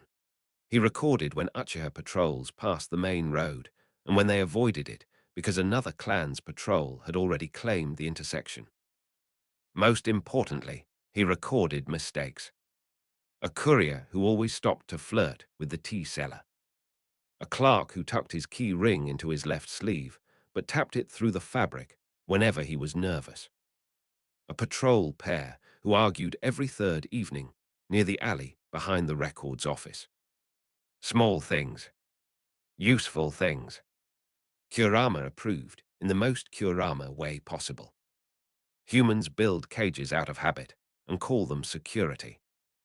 Menma sat inside the seal, notebook open on his knees, even though the pages were only memory here. You're cheerful. I enjoy watching cages fail. That's comforting. It was not comforting. Still, Menma listened when Kurama spoke. The fox had begun pressing him harder since the Chapter 10 slip. He did not ask directly every time. Sometimes he simply watched Menma too long. Sometimes he said words like story, fate, and world with too much weight behind them. Menma avoided what he could. He could not avoid everything. On the 5th night of map training, Kurama said, You know events before they happen. Menma kept his eyes on the imagined notebook. Pieces. Not prophecy. No. Memory. Menma's hand stilled. The water around him went quiet. Kurama leaned closer to the bars. Memory from where? Menma closed the notebook. A world where this one was a story. There, said. The seal seemed to hold its breath. Kurama did not roar. He did not laugh. He did not call Menma insane. That was worse. Finally, the fox said, "And in this story, what am I?" Menma looked up. Angry. Kurama's eye narrowed. Lonely, Menma added. The word landed harder. Kurama went still. Powerful, cruel sometimes, hurt badly enough that cruelty made sense to you. The bars between them felt thinner and more dangerous than ever. And Naruto. A child with your other half. A cage, a weapon, a fool, a hero, all of those depending on who is looking. Menma swallowed. Yes. Kurama looked away first. For a long time, the only sound was dark water moving around Menma's ankles. Then Kurama said, "Do not reduce me to a role in your dead world's entertainment." Menma bowed his head. "I won't. See that you don't." It was not forgiveness. It was not rejection either. Menma woke before dawn, with the warning still in his bones. At breakfast, Sasuke shoved a notebook across the table. Look. Menma blinked at it. Sasuke had drawn 3 columns. They were labeled in large, uneven characters. Time, thing, result. Under thing he had written, Menma face weird. Under result he had written, suspicious. Menma stared. Mikoto tried very hard not to smile. Itachi failed less, obviously. Fugaku drank tea, like a man hiding behind discipline. "Why are you recording my face?" Menma asked. "Training," Sasuke said. "That is not training." Itachi said observation is useful. Menma slowly turned toward Itachi. Itachi looked peaceful. "Traitor." Sasuke tapped the notebook. "You make weird face when thinking secret things." Menma's stomach dropped. The table stayed warm. Normal family. But Sasuke's childish observation cut too close to Fugaku's rule. No exposed reactions. Menma forced himself to scoff. "Maybe my face is weird because you are staring at me." Sasuke considered this and wrote something down. "What did you write?" Menma defensive. Mikoto coughed softly into her sleeve. Menma wanted to vanish under the table. After breakfast, Itachi caught him near the garden. "Sasuke watches you more than you think," Itachi said. Menma kept walking. "He watches you too." "I know. Does it bother you?" Itachi looked toward the yard, where Sasuke was trying to balance a practice kunai on one finger. "It reminds me to be careful." Menma stopped. That answer felt like a door opening onto a room he was not ready to enter. Itachi looked down at him. "People who love you can notice what enemies miss." Menma thought of Sasuke's notebook. He thought of Fugaku, seeing every careless question. He thought of Kurama, catching one wrong word. "That sounds inconvenient," Menma said. Itachi's mouth softened. "It is." Then Sasuke dropped the kunai on his foot and shouted like he had been assassinated. The moment broke. Menma ran before he could think, because Sasuke was Sasuke, and panic moved faster than secrecy.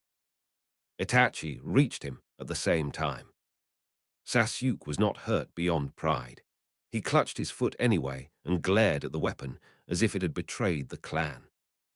"It attacked me," Sasuke said. "You dropped it," Menma said. "It attacked." Itachi picked up the kunai. "Then perhaps you should train harder than it." Sasuke went quiet. Menma watched the line land in his twin's eyes, turning embarrassment into determination. Itachi was good at that. Too good. That night, Fugaku reviewed Menma's completed map. Not the full archive, but the routes around it. Messengers, patrol pairs, clerk habits, dead angles, times when the Hokage Tower Road grew crowded enough for a small child to vanish inside movement. Fugaku read every note. Then he folded the map. You understand the shape. Menma's heart beat once hard. And the door. Fugaku looked at him for a long time. There is a storage annex beneath the West Records office.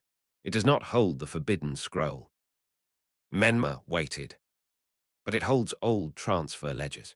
If you read them correctly, you may learn when restricted items are moved for inspection. Not the scroll. A path to the scroll. Menma breathed out slowly. When? 2 nights from now, the annex receives quarterly records. Fugaku's voice went colder. You will not enter it. Menma stared. What? You will watch it. But if you cannot watch a door without opening it, you are not ready for the door that matters. Menma closed his mouth. Fugaku placed the folded map into Menma's hands. 2 nights, you observe, you return. You tell me what you saw, nothing more. Menma wanted to argue. He did not. That was probably the real test. In the seal, Kurama's voice rumbled low. He is teaching you theft by teaching restraint.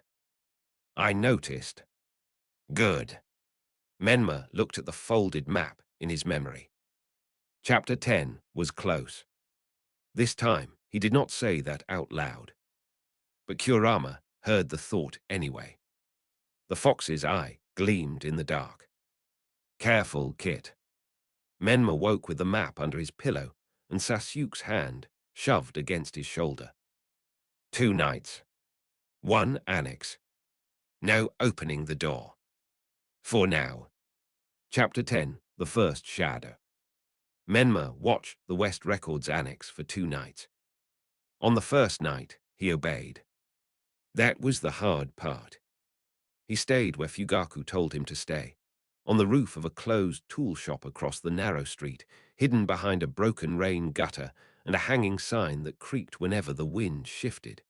He wore dark clothes, soft-soled sandals, and a plain cap pulled low enough to hide Uchiha hair. He did not enter. He did not touch the door. He did not follow the clerk with the nervous key ring, even when the man left the annex alone and walked directly beneath Menma's hiding place. He watched. He recorded. The annex opened at the second night bell. 2 clerks carried sealed boxes inside. 1 police runner delivered a report tube and left after 6 minutes. A Hokage office messenger arrived after that, signed a transfer ledger, and argued quietly about inspection timing. Menma wrote every detail in the notebook with a charcoal nub. Inspection window, 2 days from now. Restricted scroll movement. Midnight transfer, Hokage Tower lower archive to inspection room, then back before dawn. Escort, 2 official guards, 1 censor, 1 clerk. Weakness, the clerk hated rain. It was not enough to steal the scroll. It was enough to know when the scroll would move. When Menma returned home, Fugaku was waiting in the private yard. He did not ask if Menma had entered. He asked for the notebook. Menma handed it over. Fugaku read in silence.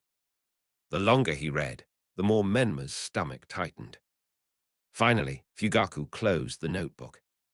You obeyed. Yes. You learned more by obeying than you would have learned by rushing. Menma wanted to say he knew. He did not. Fugaku looked toward the sleeping house. 2 days. Menma's pulse jumped. You saw that too. I trained police for years. Of course I saw it. Then you know I have to move. Fugaku's expression hardened. No, I know you want to move. Menma stepped closer. If I wait longer, the scroll goes back behind more walls. If you move badly, you expose yourself, me, Naruto, and this house. I know. Do you? The question struck harder, because Menma had asked himself the same thing. Inside the seal, Kurama was silent. Menma breathed once, slow. I know enough to be afraid. Fugaku studied him. The yard was dark, except for one lantern near the porch. Menma could see the line of his father's shoulders, the tiredness hidden under discipline, the clan head and father fighting behind the same face. Then tell me the plan, Fugaku said. Not permission. Not refusal. A test. Menma told him. He would not steal the scroll for long. He would copy one technique, not take the whole thing. He would use the transfer window, not the archive.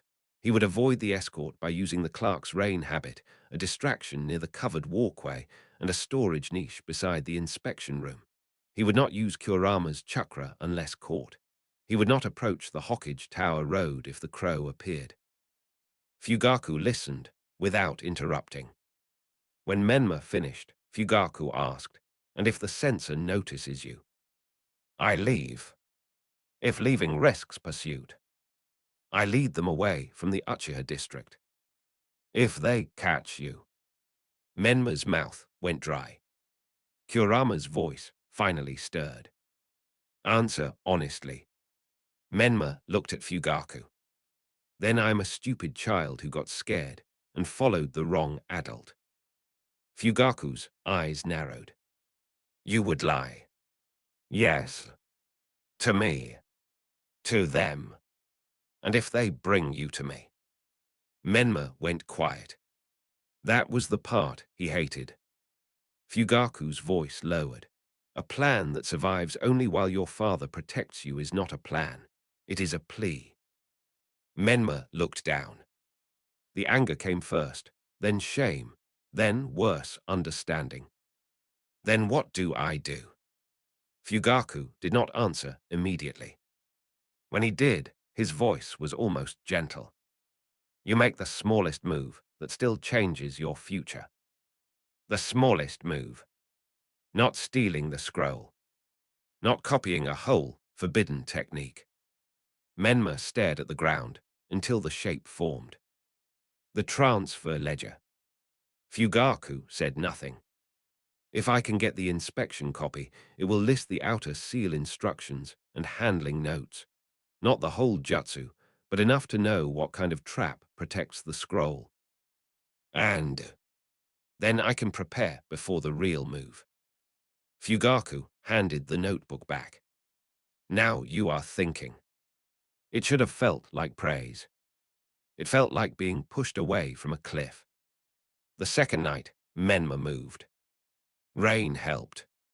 It came down in thin, cold lines, turning roof tiles slick and making adults hunch their shoulders. The clerk with the nervous key ring hated rain exactly as much as Menma had guessed. He hurried from the annex toward the covered walkway with his head down and his ledger case tucked under his robe. Menma waited until the clerk reached the puddle near the broken drain. Then he pulled one thread. Not chakra thread, actual thread. Black sewing thread tied earlier between a loose crate and a cracked wooden bucket. The bucket tipped. Water splashed across the clerk's sandals. The man cursed and jumped back. The ledger case slipped. Only for a second. That was enough. Menma dropped from the awning, caught the leather strap with 2 fingers, and used a thin pulse of chakra to pop the outer latch. He did not take the ledger. He did not even open it fully. He slid out the folded inspection slip tucked inside the front pocket, replaced it with a blank fold of paper weighted with the same stiffness, and vanished beneath the walkway before the clerk finished cursing the rain. His heart hammered, so hard he thought it would give him away. No shout came. No alarm. No running feet. He moved through the alley behind the tea shop, over the low wall near the storage yard. and under the loose board in the fence that he had measured 3 days earlier. Only when he reached the dry shadow beneath an abandoned cart did he breathe. Inside the seal, Kurama rumbled, not terrible. Menma almost laughed. From Kurama, that was a festival. He did not go home first. He went to the old shrine behind the Uchiha district, the one nobody used because the roof leaked and the path was half-choked with weeds. Fugaku was already there. Of course he was. Menma handed him the inspection slip. Fugaku read it under a shielded lamp. His expression changed. Only slightly. Enough. What? Fugaku folded the slip. This is not only handling notes. Menma stepped closer. It lists the outer containment seal and the copied index page. Menma's breath caught. The index page. Fugaku looked at him. The shadow clone technique is scheduled for inspection because its outer label was damaged. Meaning the index page identified where in the scroll the technique sat. Meaning Menma would not need to read through the entire forbidden scroll. Meaning the real theft could be seconds, not minutes. The smallest move had opened the bigger one. Fugaku burned the blank replacement paper Menma had carried and sealed the real slip inside a thin wax packet. You did not steal the scroll tonight, Fugaku said. No. Good. Menma looked up sharply. Fugaku met his eyes. Tomorrow night, the scroll returns from inspection. That is the only moment you will get. His pulse became a drum. You're allowing it. I am acknowledging that you will attempt it. That was very Fugaku. And I will make sure the police patrol on the East Road is late by 4 minutes. Menma stared. Fugaku's face remained stern. You will not use my name. You will not come home by the direct route. You will not bring the scroll into this house. You will copy the technique, memorize the safety warnings, and destroy your notes after I inspect them. You are helping. I am limiting the damage. Menma smiled, despite himself. Fugaku looked away first. Do not smile. This is reckless. Yes, father. Do not sound pleased about that. No, father.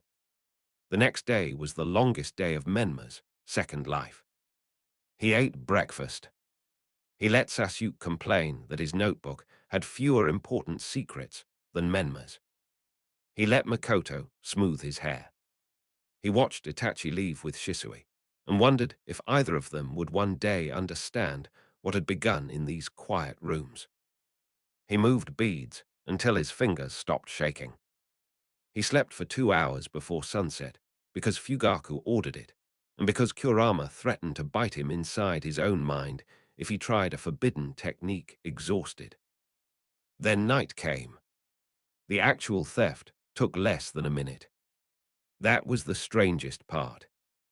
Weeks of preparation, maps, notebooks, arguments, fear, Fugaku's conditions, Kurama's warnings, Naruto's lonely face in the market, Sasuke's hand curled in Menma's blanket. All of it narrowed to 1 minute of rain, footsteps, breath, and ink. The scroll moved under escort. The East Road patrol was late. The clerk with the nervous keys fumbled at the inspection room door. The censor turned his head toward a roof where a loose tile slid exactly when Menma tugged the thread tied to it. Menma slipped into the storage niche. The scroll case passed within arm's reach. He did not take the case. He touched the seal tag with 2 fingers and fed a hair-thin line of chakra through the outer latch, the way Fugaku had taught him with beads and thread. Click! The case opened 1 breath too far. Menma slid the index page aside, unrolled only the section he needed, and copied with a prepared ink strip pressed against thin paper. Title: Warning. Hand signs. Chakra Division Principle. Memory Return Warning. Dismissal. Do not exceed safe capacity. His hand shook once. He steadied it. The sensor began to turn back. Menma closed the case. Click. He vanished behind the shelving as the escort moved. No alarm. No shout. No godlike chase across rooftops.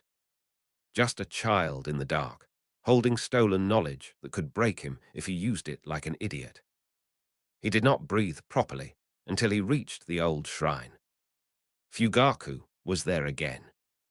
Menma handed him the copy. Fugaku read every line twice. This is enough. Menma nearly collapsed from relief. Can I learn it? Not here. When? Fugaku looked at the rain beyond the shrine doorway.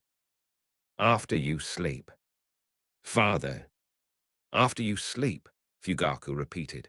You will not perform a forbidden technique for the first time with shaking hands and an exhausted mind. Menma wanted to argue. He remembered the warning. A plan that survived only while Fugaku protected him was not a plan. He swallowed the argument. Understood. Fugaku burned the extra ink strip.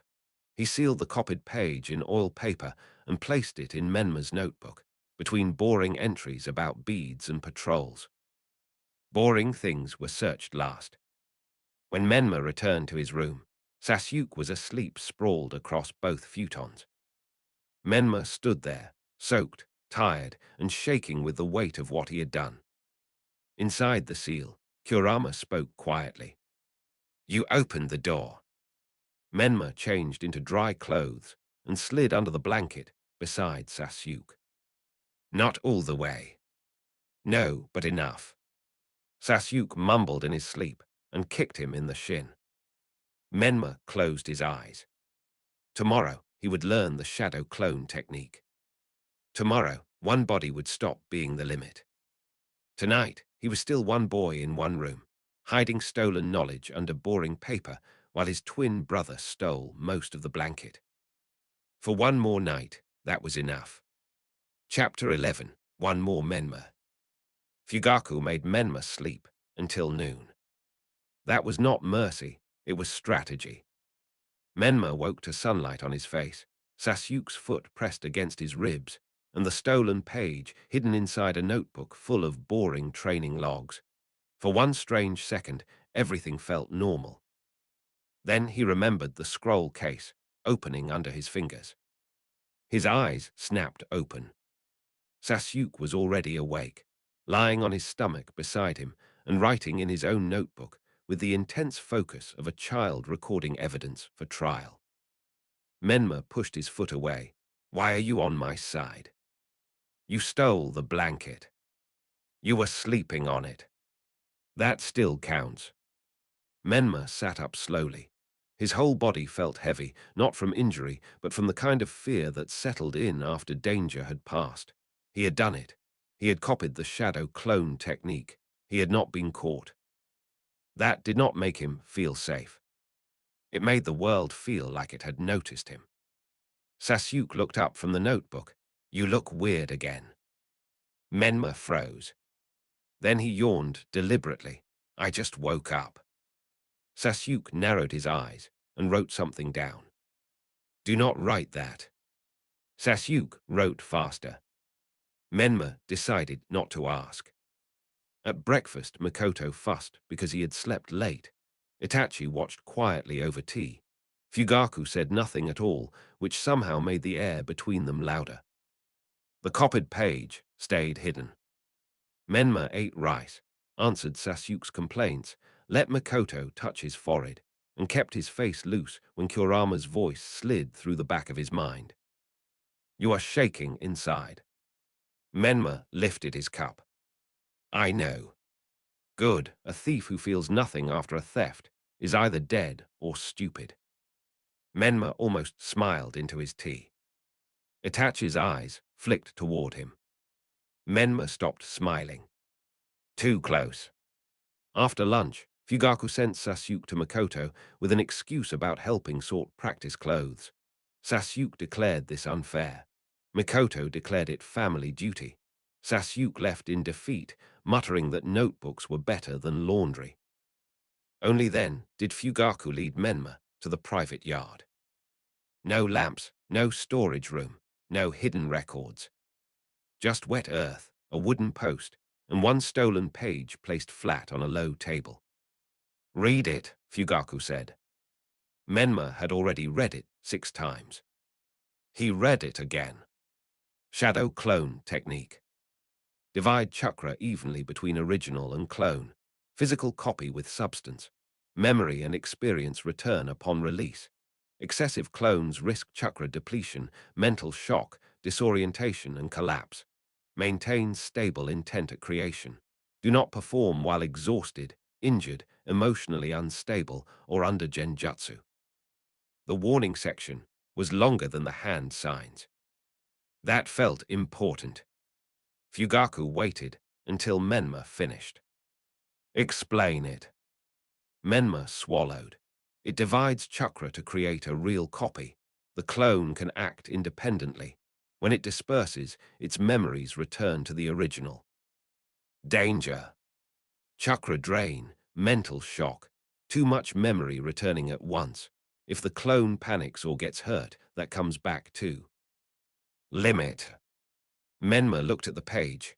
1. Fugaku's eyebrow moved. "For now," Menma added. "1 is already more than I would prefer." Kurama gave a low, amused rumble inside the seal. Menma ignored him. Fugaku stepped back. "You will not use the copied hand signs yet."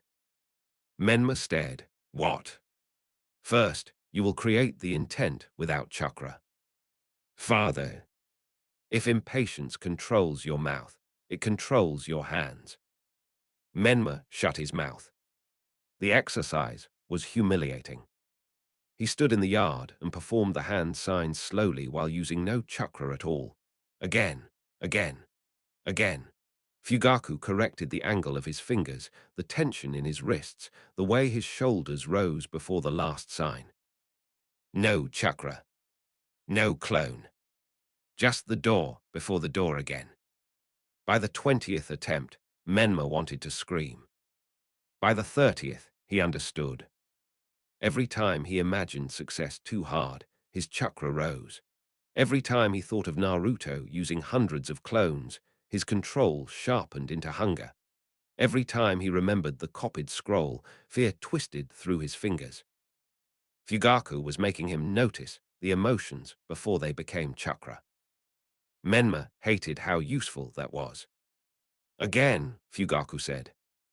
Menma did it again. At sunset, Fugaku finally allowed chakra. Not enough for the technique. Just a thread through the signs.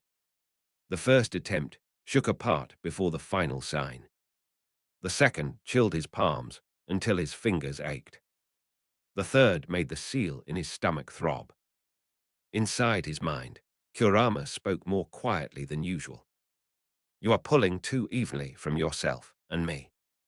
Menma held the final sign and did not react outwardly. "Then how?" "Your chakra first. Mine only as weight behind the door. If you split mine badly, the clone will not be you. It will be hunger wearing your face." Menma's skin went cold. Fugaku noticed his hesitation. "Stop." Menma released the sign. "The fox warned you." "Yes." "About." Menma looked down at his hands, using his chakra wrong. Fugaku's expression became very still. "Then we stop for today." Menma wanted to argue. He remembered the warning on the page. Emotionally unstable, exhausted, collapse. "Yes, father." Fugaku folded the copied page and returned it to the notebook. "Tomorrow, you try one." The words struck like lightning. Menma looked up. Fugaku's gaze stayed stern. "1 clone for 1 minute in this yard with me watching." 1 clone. 1 minute. It was not an army. It was not a secret network. It was not the hidden village or the future saved. It was enough to make Menma's hands shake. That night, he entered the seal before sleeping. Kurama waited behind the bars, tails folded close. You understand now that it can go wrong, that you can make something with your face that is not fully yours if you are careless. Menma sat in the dark water. Would it be alive? Kurama's eye narrowed.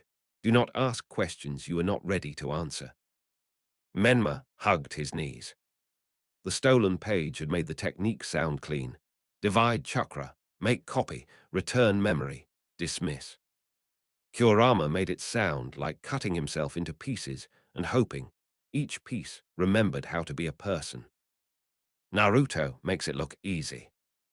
Naruto is not here. No, you are. That was the warning. Menma nodded. One clone, 1 minute. And if it screams? Menma looked at the fox. Kurama did not look away. Then I dismiss it. If it refuses. Menma's throat tightened. Can it? Kurama smiled without humor. Anything made from chakra can fail in ways humans pretend are impossible. Menma slept badly. Morning came too fast. Sasuke complained that Menma kicked him in the night. Menma apologized without thinking, which made Sasuke suspicious, because Menma almost never apologized that easily. Mikoto noticed both of them being strange and gave Fugaku a look across breakfast. Fugaku ignored it with the skill of a man who had survived marriage and clan politics. Itachi watched everyone. Menma wondered if Itachi had always watched this much, or if Menma was only now learning to see it. After breakfast, Fugaku took Menma to the yard. The copied page lay on the low table. The air felt too clear. Hand signs, Fugaku said. Menma performed them once without chakra. Again. He performed them again. Now. Menma breathed in. He built the intent first. Not army, not escape, not saving everyone at once. One more, Menma. 1 minute. His chakra moved through the signs. His own chakra first, small and controlled. Kurama's weight stayed behind the door, cold and watching, not flooding. The final sign locked. Shadow clone technique. Smoke burst in front of him. Not much, a small cloud that smelled like wet paper and cold iron. When it cleared, Menma stared at himself. The clone stared back. It was the same height, same dark hair, same narrow Uchiha eyes, same too serious face on a body too young to carry it. For one breath, neither of them moved. Then the clone said, "This is uncomfortable." Menma almost laughed. Fugaku did not. "Name," Fugaku said sharply. The clone looked at him. Menma Uchiha. "Purpose. Stand here for 1 minute and return memory safely." "What are you?" The clone's face tightened. Menma felt the same tightening in his own chest. The clone answered, "A temporary copy, not a separate son, not a replacement." Fugaku's eyes flicked to Menma. Menma understood then. Fugaku had thought about this too, not only the technique, the meaning, the danger of a child making another child and then treating him like a tool. The minute lasted forever. The clone flexed its fingers. Menma felt nothing directly, only the strange awareness that someone with his face was choosing not to move too much because they had agreed to be careful. Kurama was utterly silent. At 60 breaths, Fugaku raised one hand. "Dismiss." The clone looked at Menma. Menma looked back. "Thank you," Menma said. Fugaku's expression shifted. The clone smiled faintly. Then it released. Memory hit. Not hard, Not like a weapon, like stepping into a room and remembering he had already been standing there. The clone's discomfort, Fugaku's voice from a different angle, the smell of smoke, the odd feeling of being looked at by himself. Menma swayed. Fugaku caught his shoulder. Report. Menma breathed through the dizziness. No pain, mild disorientation. Memory returned clean. Clone understood purpose. It felt like me, but thinner. Fugaku held his shoulder until Menma steadied. No more today. Father, no more. Menma closed his mouth. He had done it. One clone, 1 minute. The world had changed, quietly. That evening, Sasuke poked Menma in the arm. You are smiling weird. Menma looked away. No, I'm not. Sasuke opened his notebook. Do not write that. Sasuke wrote it anyway. Menma let him. Inside the seal, Kurama finally spoke. 1 minute. 1 minute, Menma agreed. The fox's eye gleamed in the dark. Now learn to survive too. Chapter 12, 2 minutes. The second clone lasted 1 minute and 43 seconds. Menma hated those missing 17 seconds more than he hated failing completely. Failure could be clean. Failure said stop, fix, try again. 1 minute and 43 seconds said almost. It said he had been close enough to imagine success and still careless enough to lose it. The clone dispersed when Sasuke shouted from the porch. Not a warning shout, not danger. Sasuke had seen a beetle. It has horns, Sasuke yelled. Menma's concentration snapped. The clone looked at the beetle. Menma looked at Sasuke. Fugaku said, dismiss. Too late. The clone burst into smoke, and memory returned like someone had shoved a second heartbeat into Menma's chest. The clone's annoyance, the beetle, Sasuke's excitement, Fugaku's sharp command from a different angle. Menma swayed. Fugaku caught his shoulder before he fell. Report. 1 minute 43, Menma said through clenched teeth. Distraction broke intent. Memory returned sharp but clean, no pain. Sasuke stood on the porch, holding the beetle on a stick. Was that my fault? Menma looked at him. Sasuke looked back, suddenly less proud of the beetle. Menma could have snapped. A tired part of him wanted to. Instead, he took a breath and remembered the clone's memory. Sasuke's voice had not been danger. Menma had chosen to react like it was. No, Menma said. It was mine. Fugaku's hand left his shoulder. That was approval, Uchiha style. Sasuke brightened cautiously. Do you want to see the beetle? Menma wanted to say no. He walked over and looked anyway. The beetle did have horns. It was, annoyingly, impressive. By the 4th day of clone training, Menma could hold one clone for 2 minutes while sitting still. By the 6th, the clone could walk across the yard, pick up a pebble, and return without dispersing. By the 7th, Fugaku allowed a task. The clone will read 1 page, Fugaku said. He placed a simple clan history text on the low table. Menma stared at it. That is the mission. Yes. Reading. Yes. Kurama laughed softly inside the seal. Menma did not react. The clone appeared in a small puff of smoke and sat across from him. It looked at the book, then at Menma. He is testing whether boredom damages us. Menma muttered, apparently. Fugaku's eyes narrowed. Both Menmas shut up. The clone read 1 page about old Uchiha land disputes, irrigation rights, and 3 separate arguments over boundary stones. It was the most boring thing Menma had ever stolen forbidden knowledge to accomplish. Then the clone dismissed itself. Memory returned. The page appeared in Menma's mind. Not perfectly, but clearly enough. Names, dates, the irritation of reading legal complaints, the strange sensation of knowing he had been bored in two places at once. Menma pressed fingers to his temple. Report. Memory return clean, more detail than expected. Emotional return mild. Boredom is survivable.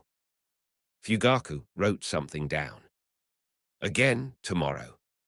With something useful. Boundary disputes are useful. Menma looked at him. Fugaku looked back.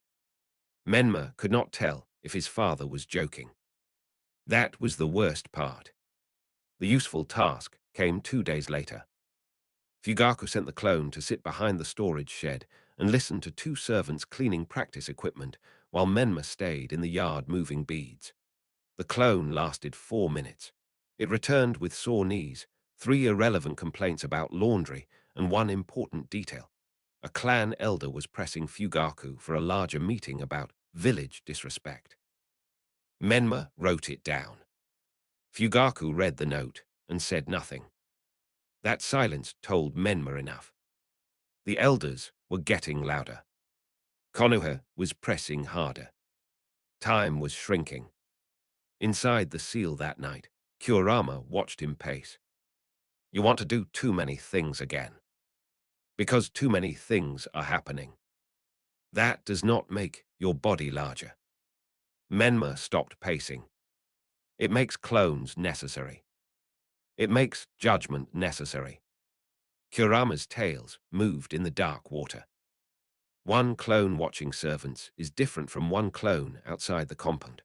One clone reading is different from one clone lying to your brother. Choose your first real use badly, and the technique will teach you arrogance. Menma hated that everyone around him had started making sense. Then what is the first real use? The fox's eye narrowed. What matters most?